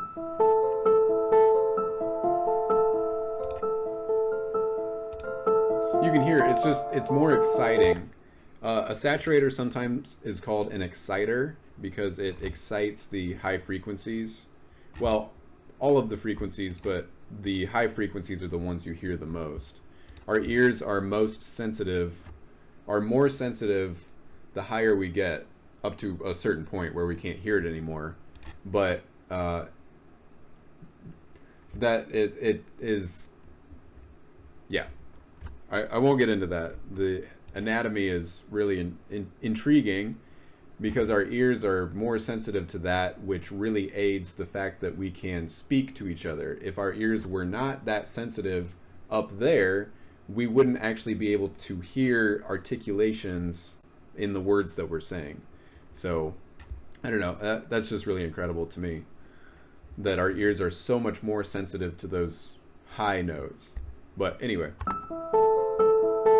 I think that is more exciting. I am going to take a little low end out. Something like that, you know. Okay. So, and then since we added that saturator here, it will add some volume, but we didn't necessarily need it to be louder. We just needed it to be more exciting. So I am, as a result, actually going to turn this back down like 3 dB.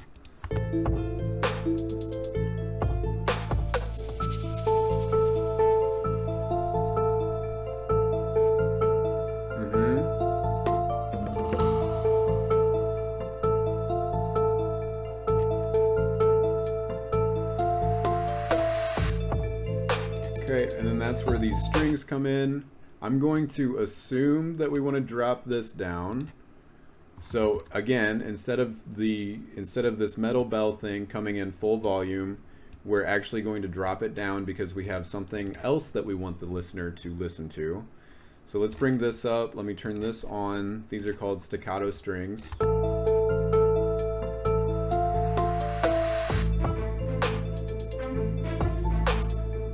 Okay.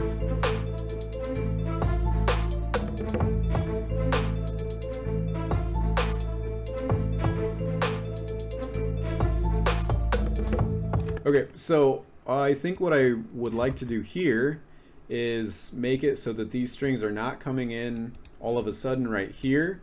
They actually come in back here, but they are also at a lower volume. Maybe.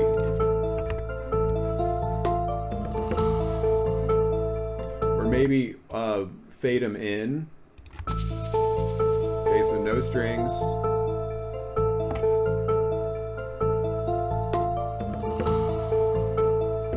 And the strings start coming in slightly.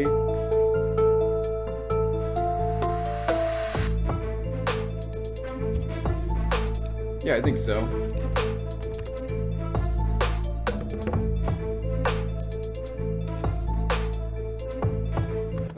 Another thing that I think I want to do, hopefully Mike likes this, I just want to double those so that there's some low end happening at the second half. Again, I hope you like this. So, okay, strings coming in. Okay. Then here's the low end.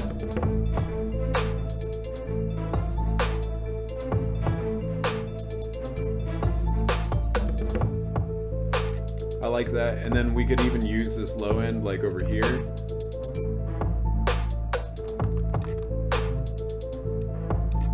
Something like that. Hope you like it. I don't know.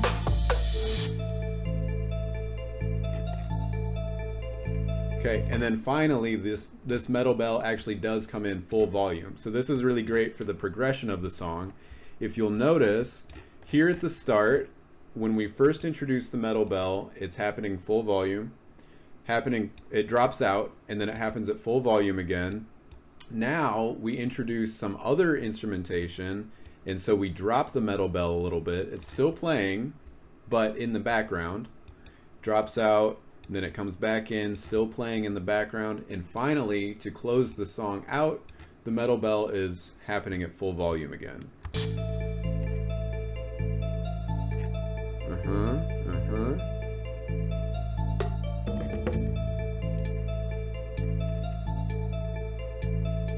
And also this piano down here is happening full volume.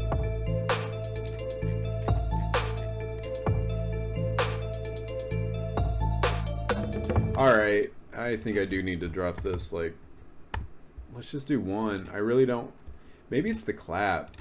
Maybe that's what I'm hearing is a little too loud. Alright, I'm happy with that. And then finally we have this guitar to end. Oh no, we missed one. There's a guitar here that is happening at the same time as these strings. Whoops. Let me turn this on and bring this up.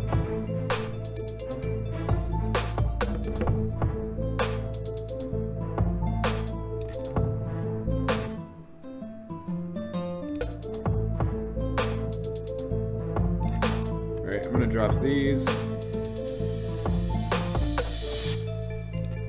And then this is a guitar that's mimicking that doom ba dum ba dum. And I am going to bring some of the low end out of this. Just like that. And yeah.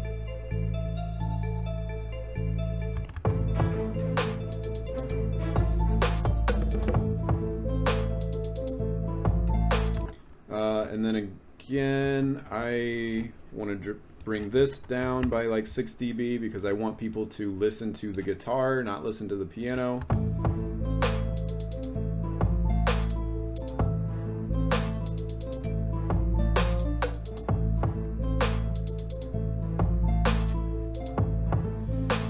And I kind of want to double this also, so I'm going to duplicate this and then drop this down an octave.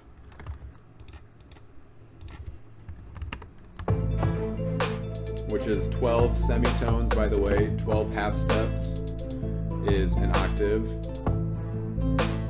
So this is what it was before, but there it's doubled an octave down, which I think is good, in my opinion. So now the metal bells come back in. All right, we covered this, and then once we get to the end of the song, we've got the flamenco guitar.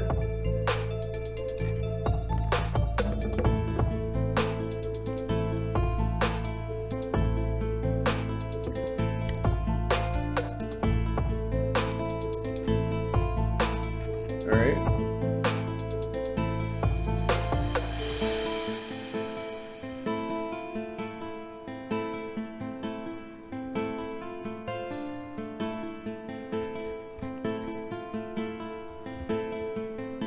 Sorry, I think I'm wiggling the camera again.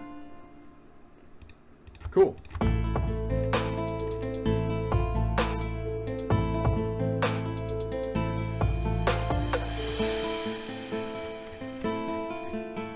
Sweet. And you don't have to strain to listen to anything. I think you can hear everything perfectly fine, and that's exactly what we're going for. We really just want everything to be super clear at this point. So here we are, about 2.5 hours later.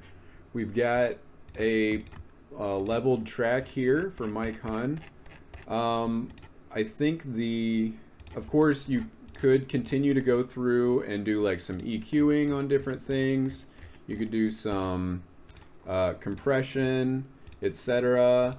And that's all very detail oriented. I'm not going to get into that. I wanted to basically just show leveling, organization, some arrangement, and now I'm going to go through and do a little bit of spatialization, which is adding reverb and delay.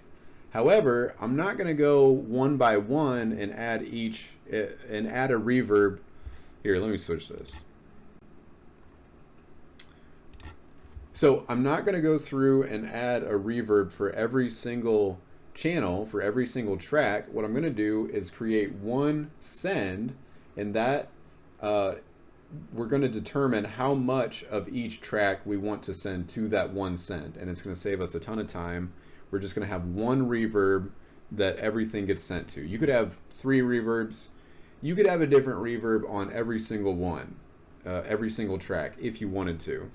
But I am thinking that we should just do one reverb, and that's just because there are certain tracks that sound a little dry to me. So I'm going to use a convolution reverb, and convolution is a little bit of a technical concept, but the idea is we're actually using the most simple way to make a reverb is to just make a delay with a really long feedback. That's essentially what reverb is. When you go to the Grand Canyon or you go to an alley and you clap your hands, the reverb is the delay happening off of all of these different surfaces. That's all that reverb is. Reverb is delay, but times 1,000 or times 20,000. It's all of these different delays happening. So the simple way of making a reverb plugin is by basically making it really, it's just a really specific delay that makes it sound like it's in a room. But a convolution reverb actually uses an impulse response to calculate what it would sound like in a particular room, rather than just hacking it with delay. So I'm going to use a convolution reverb because it sounds much more professional, not so digital. And I have this on a reverb send, so I am going to I'm going to set this to all the way wet. If this was sitting on a particular track, you would not want it all the way wet. You would want to dial this in to a specific, like 50% or 30% or whatever. But since we have a send here, we want it to be 100% wet, and then we set how much of that sound we want to send to that reverb here, not not here like we normally would if it was on a single track. Hope that makes sense. So now I'm going to switch to my headsets just so I can hear things a little bit better. So give me uno momento. All right, what's up, dudes? Okay, before we get into the reverb spatialization stuff, I just wanted to play this track really quick so that we can hear the difference between before a mix and after a mix.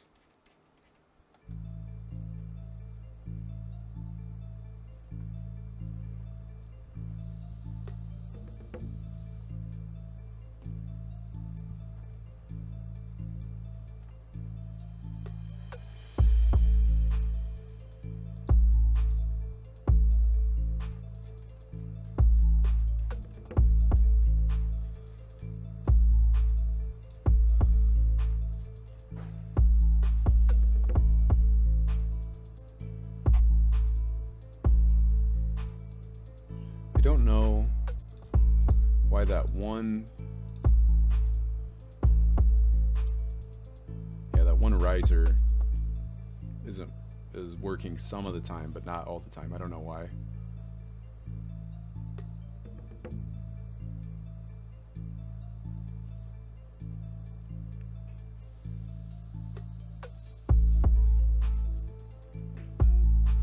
Oh. Sorry, everybody. Okay, let me do this one more time.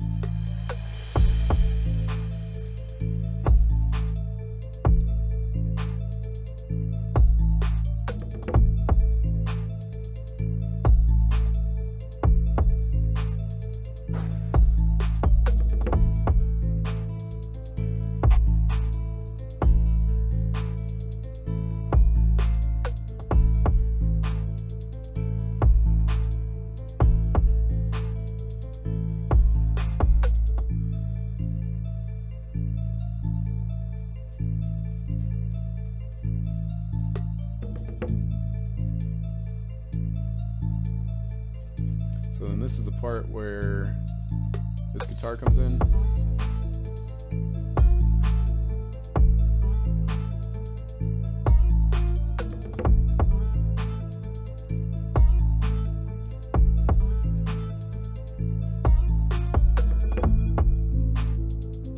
Then the harp comes in.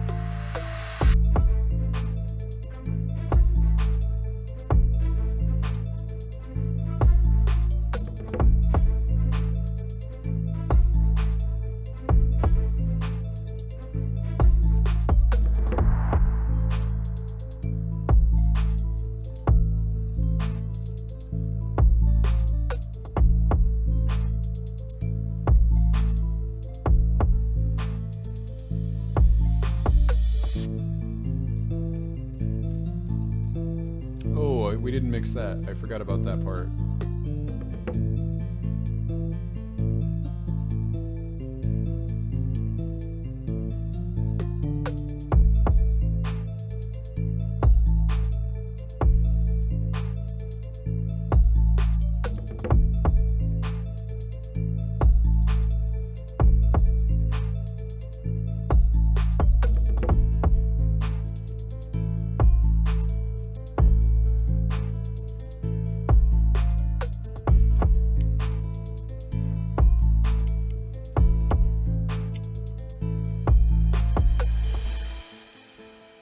Okay, and then we got the guitar playing out to the end here.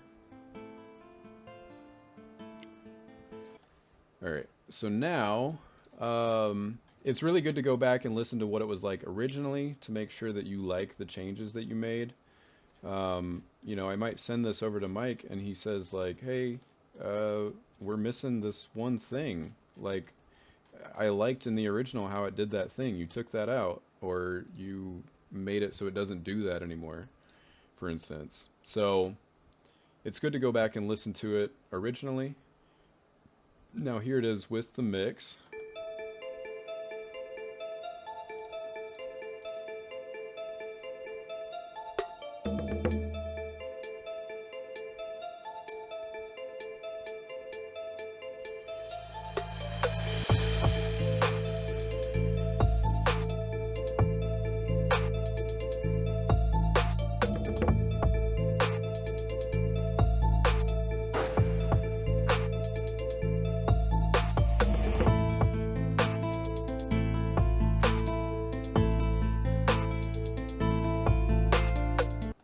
Now that I've got my headset on, I'm going to do a little bit more leveling.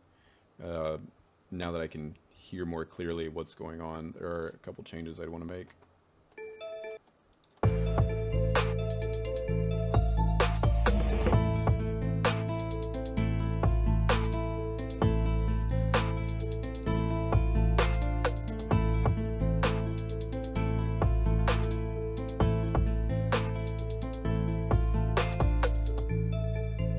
And I will say, as we add reverb to this, it's going to soften up a lot of these sounds. So things that sound a little harsh or a little, you know, brash right now, once we add some reverb, it will maybe mellow those out a little bit.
Alright, so now that this is the only thing playing here, I'm going to bump this up like 2 more dB.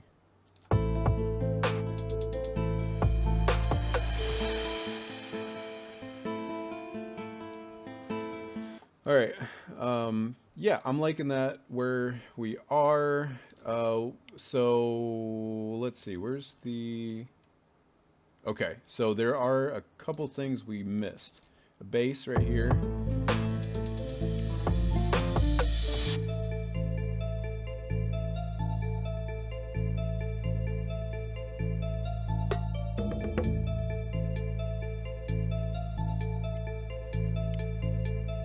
Yeah, so right there, there's supposed to be...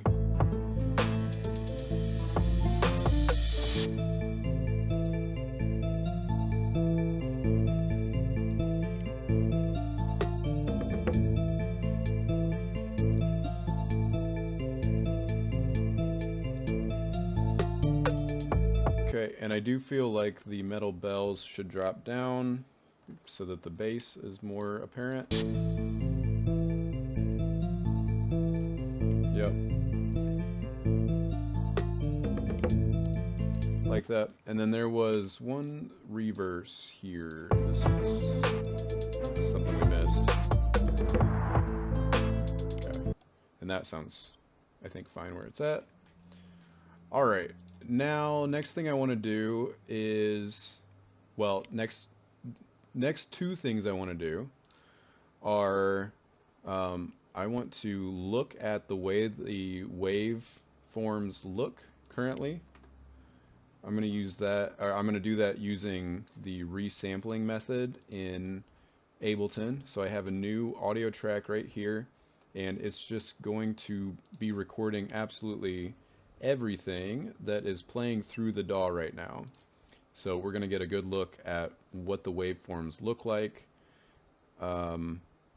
after we record it. So here we go.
Okay, so I think it's looking pretty good. This is looking like a pretty healthy mixed stage waveform.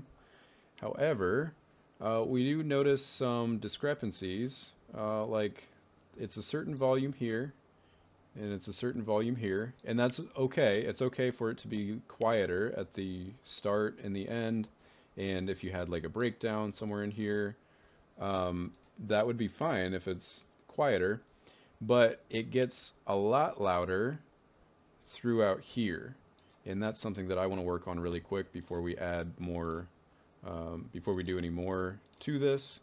I'm going to do a little bit of mastering first before we add the reverb. And that's unconventional, but whatever. So the way that I'm going to do this is I'm going to add a limiter to the master track, the master bus here. And as I go back through and record this, you will see what happens as I lower the limiter.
Okay, I won't let the entire thing play, but I just wanted to show you, do you see how the waveforms are much more tame in this area where I started applying the limiter versus what it sounds like without the limiter right here? So this is much healthier because um, well, what we can do here, like for instance, how much can we actually adjust the level of this before the waveforms hit the top of the clip here, right? We get like 3 or 4 dB. But let's look at this right here. How much can we bump this up before it hits the top of the clip? About 8, right?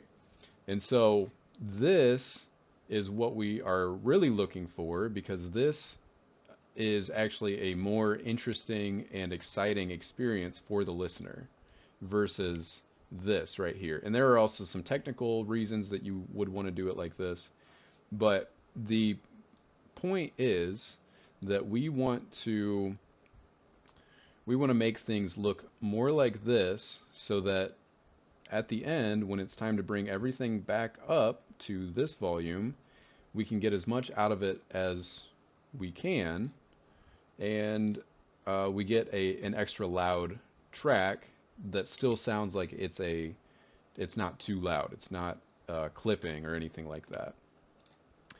So the way that we do that is by applying a limiter, and I got to, let me zoom in a little bit more so you can hopefully see this. So I got to about -9 dB for a ceiling before it started sounding crummy, right? So like if I play this, now listen what happens when I drop below this -9.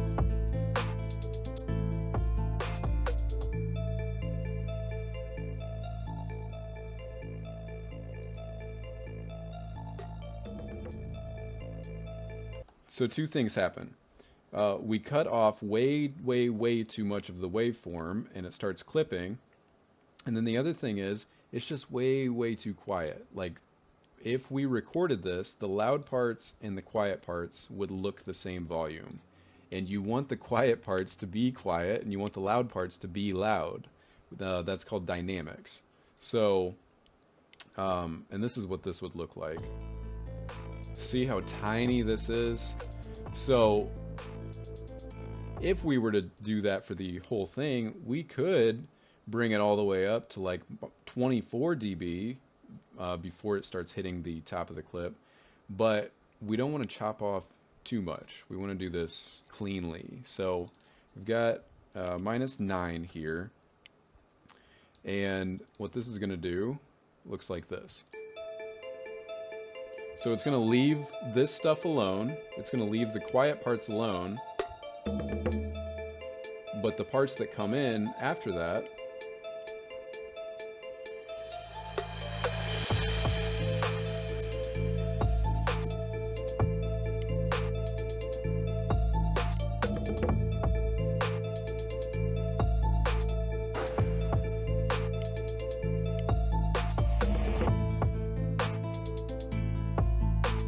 so you see how it looks like this? It looks nice and even across the top versus this, which looks really spiky.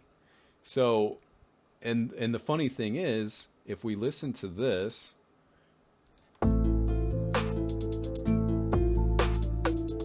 versus this,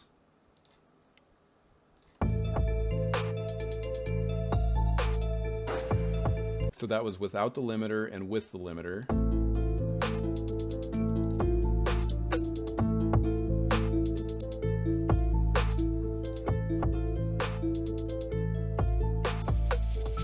You know, it really doesn't sound all that different, but the health of the waveform is very different, right?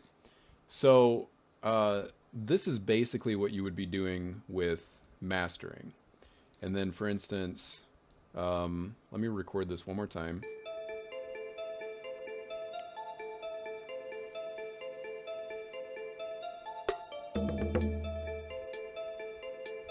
Or actually, this is already recorded.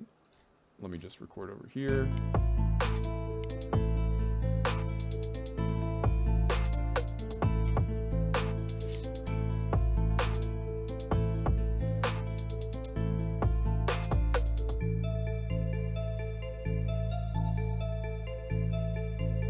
Okay, so then from here what we would do is not add another limiter. The limiter is just to cut off all of the really exaggerated pieces. But now we would want to start adding some real light compression in order to take care of some of this kind of thing. This kind of thing, where it becomes really loud even though it was pretty quiet back here. Again, we want to keep the quiet parts quiet-ish, and we want to make the loud parts loud-ish, but they don't need to be, the difference between the loud and the quiet should not be too much, or else it's going to be more difficult to listen to. So what I would do here is probably, and we can actually see how this is going to affect the waveform. I'll record this. We can see it down here.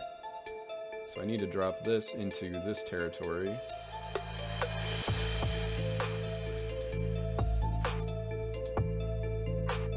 And you can hear it's kind of sucking the life out of it. So we don't want a ratio that is too much, that is too high, and we don't want a threshold that's too low. Let's try this one more time. Whoops.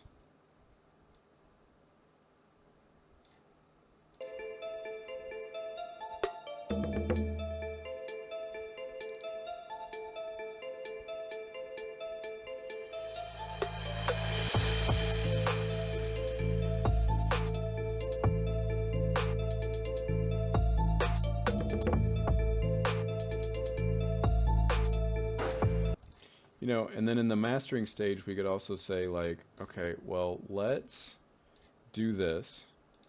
Let's take a little bit, just like -1, -2 dB. Let's do -1.5. Let's take that out of the low end because I feel like it's taking up a little too much space. And the more proper way to do this would be to actually go into each of these things that are causing that bass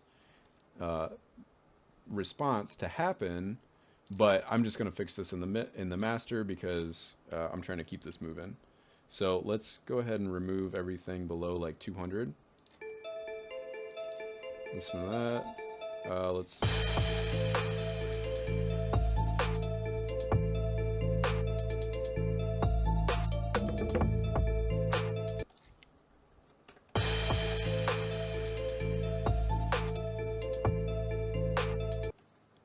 Okay, so I think we want something like minus 1.5, and that's just to take out a tiny, tiny bit of the bass so that it matches better with the high end, right?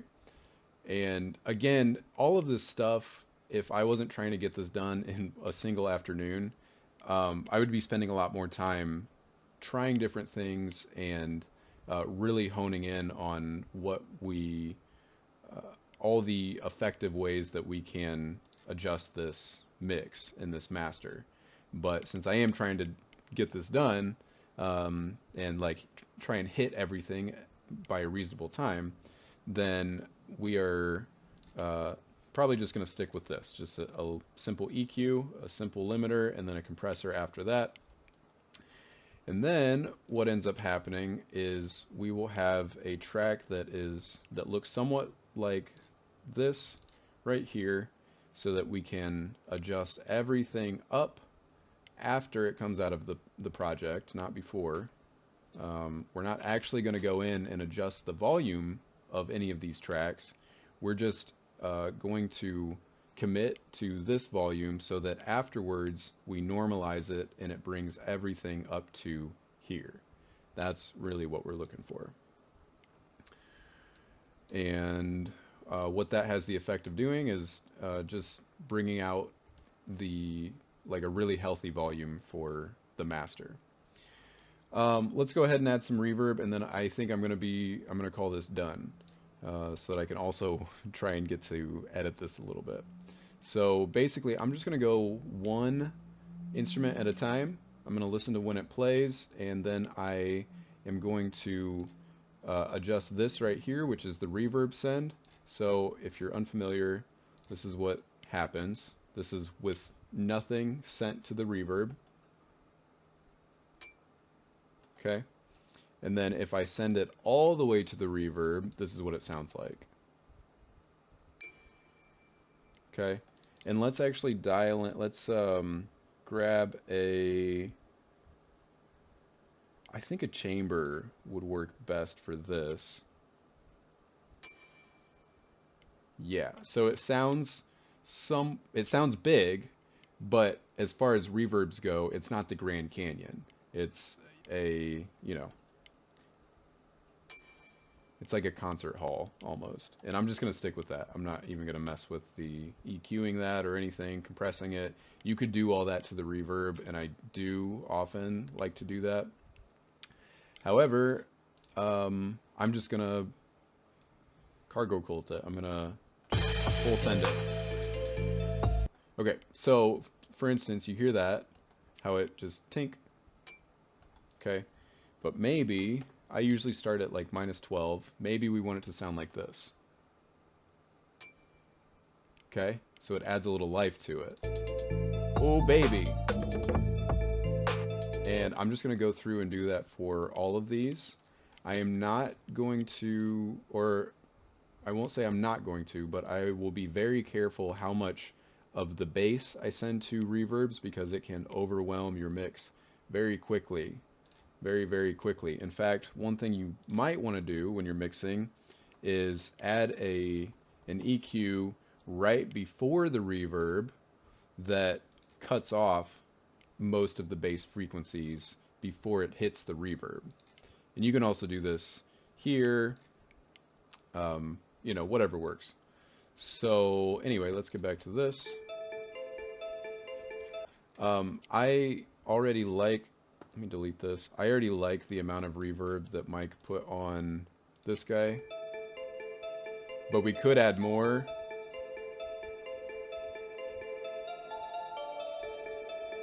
Maybe as like an automation. I'm gonna do that. So I know that the bass and everything comes in here at 9, so I am going to have this rise like this, and then so the reverb is rising, and then it's almost at its peak, and then it drops back out.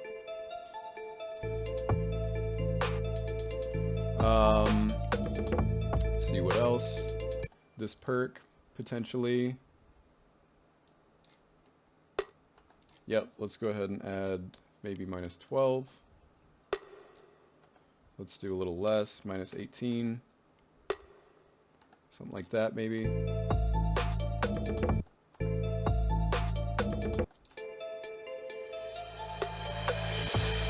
Actually, I can't really hear that in the mix, so maybe minus 12 would be good.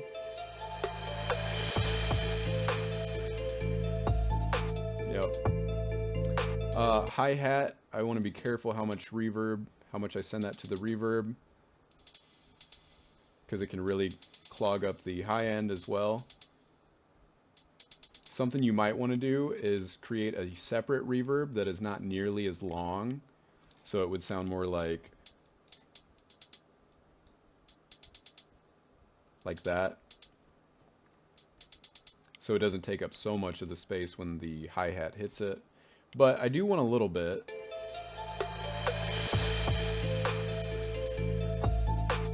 So that's all the way.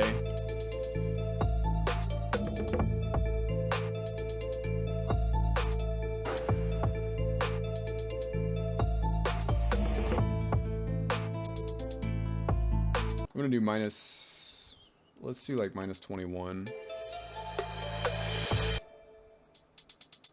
So you can hear it makes a little bit of a difference. If I mute the reverb, that's what it sounds like.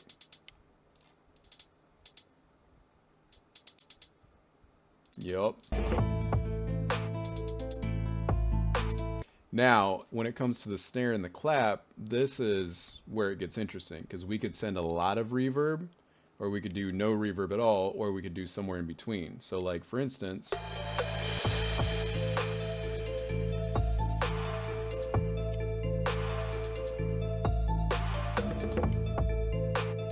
or you might just do like, you know, we could automate it so that, like this one. Cat.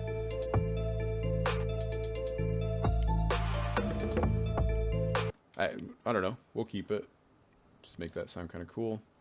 We could do the same thing here, where we send just this guy. I gotta zoom in. Just this guy.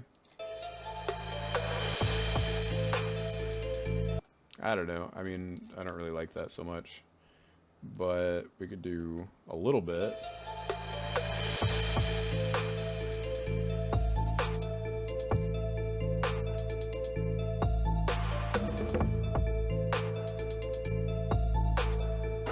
Yeah. Okay. I like that. I like that.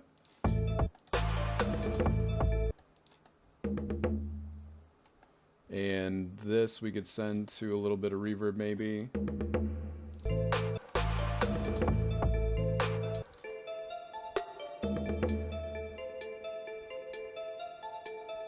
Maybe not too much.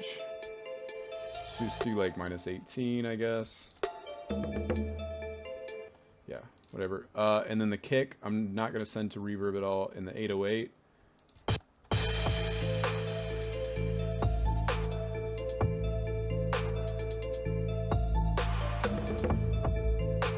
Do you hear how that eats up our headroom? It like starts adding way too much bass.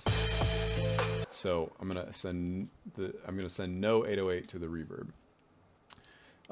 This stuff sounds really good on reverb already. So let's see. So that's already got a lot of reverb. However, you know, we could. I don't know if that's too much. That's very like EDM, is to have that much reverb. And I don't think that's what we're going for. This is more of a trap beat. So a lot of times you wouldn't put this much reverb on a trap beat, but you got me mixing it. So we're gonna do things the way that I would, you know, do on a, like if I was releasing this trap beat, this is the way that I would do it.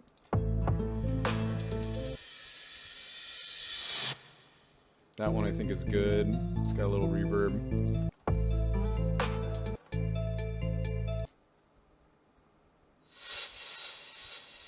That's a good amount of reverb.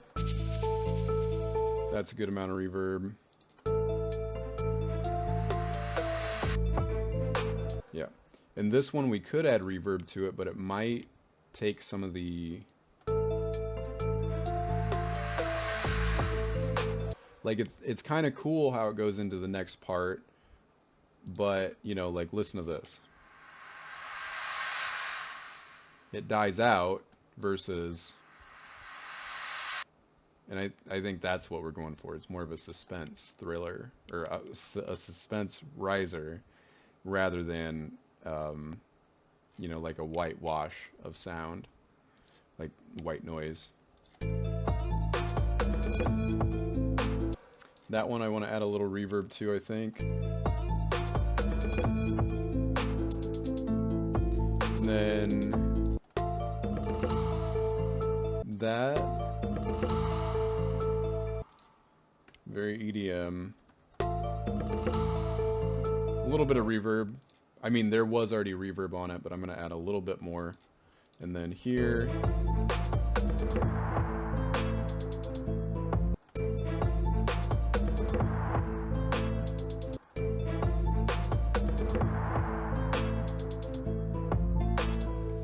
I'm going to leave that. I like, I'm going to put a lot of reverb on that.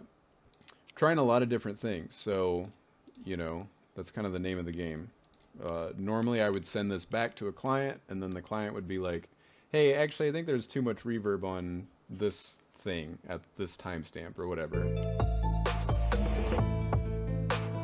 That one I think we could add some reverb to. Eases the transition a little bit.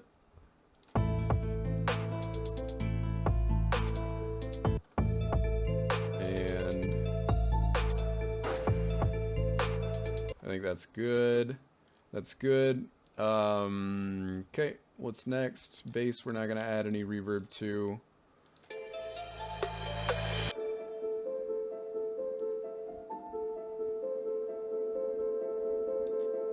And I am actually going to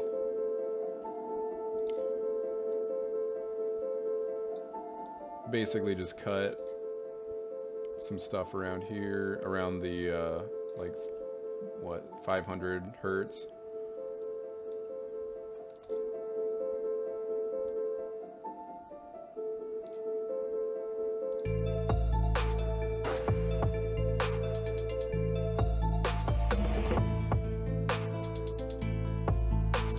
We could add a little reverb here, maybe.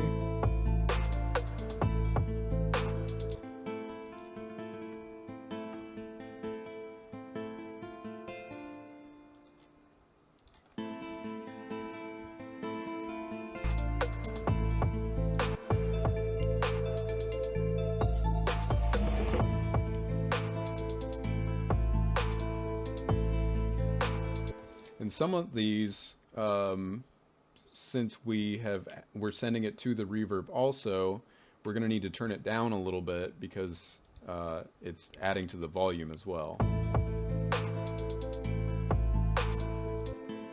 But like that one, I think is good. What else we got? Metal bell, that's fine. Let's just call these good. And guitar.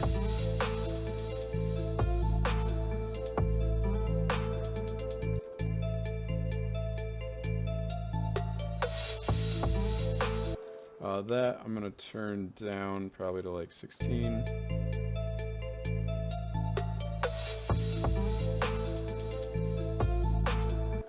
Actually, I'm gonna turn that like 12. I think that's better.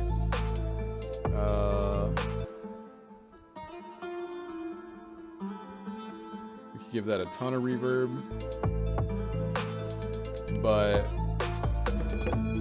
I think it sounds good with a ton of reverb, but it would need a little bit of work, so let's just give it minus 12. The next is the harp.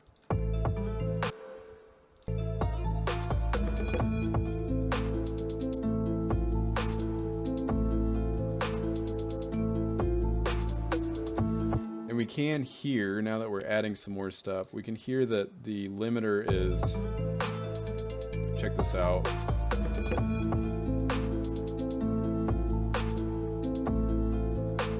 The limiter is like kind of clamping down on things a little too much. So I'm going to raise the ceiling to -8 instead of -9. A little bit of that limiter sound can be good for like a studio sound, but you just got to be careful. Let's do like -6 there. And we got some, this is the staccato strings.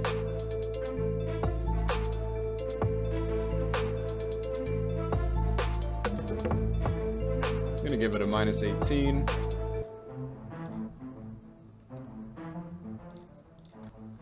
Here's the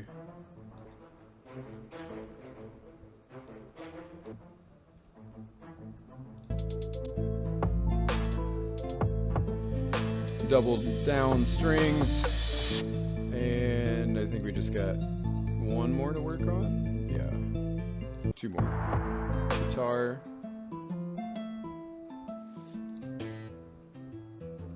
And it is good to keep certain things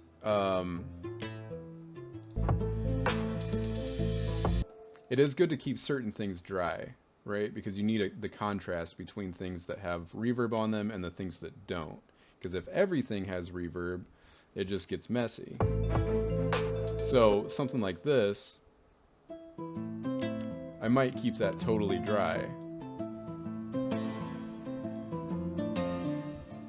But that sounds cool too, but maybe it's not what we're looking for.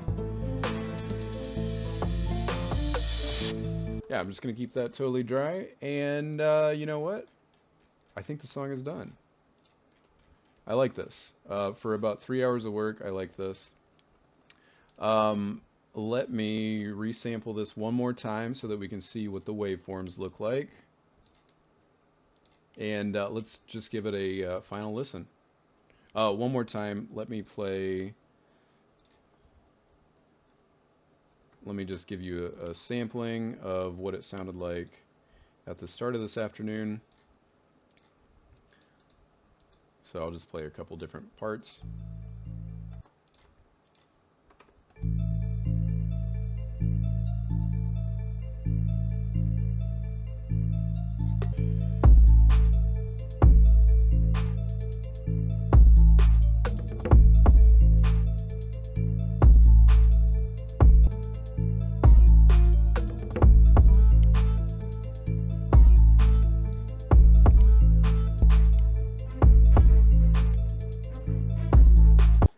So now that you have an idea of what it sounded like before, let's give this one final listen.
Sweet.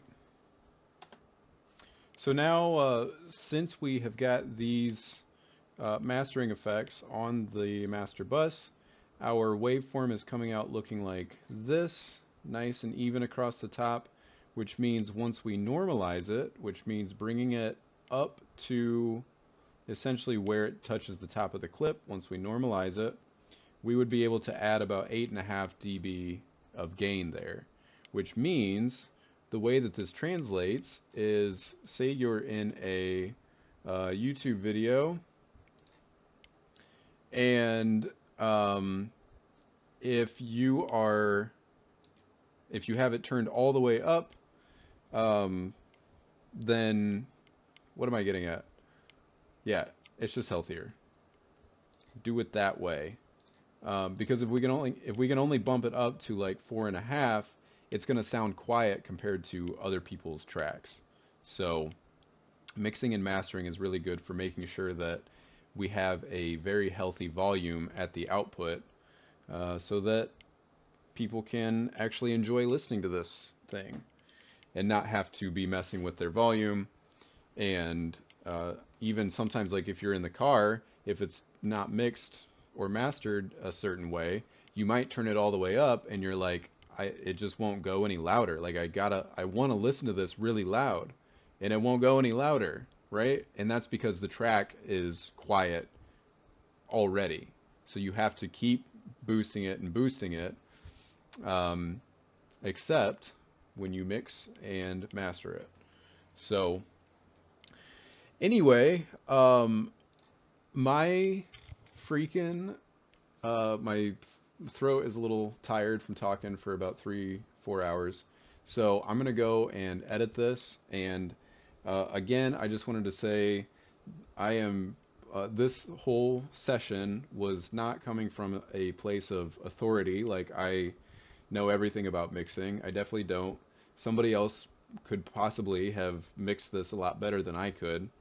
But I wanted to share this, and I wanted to encourage everybody to comment on the parts that resonated most with them, as well as things that you would have done differently. Like if there were any parts of this this video where you thought that I could have benefited from doing something differently, I want you to let me know that, and I want you to let the community know that, so that we are collaboratively learning about this stuff together and ultimately fostering an environment where we can freely talk about this stuff and grow together and bond together. So thanks for watching, and let me know if you want to be one of the artists that we do a free mix for next time, and we can go from there. All right.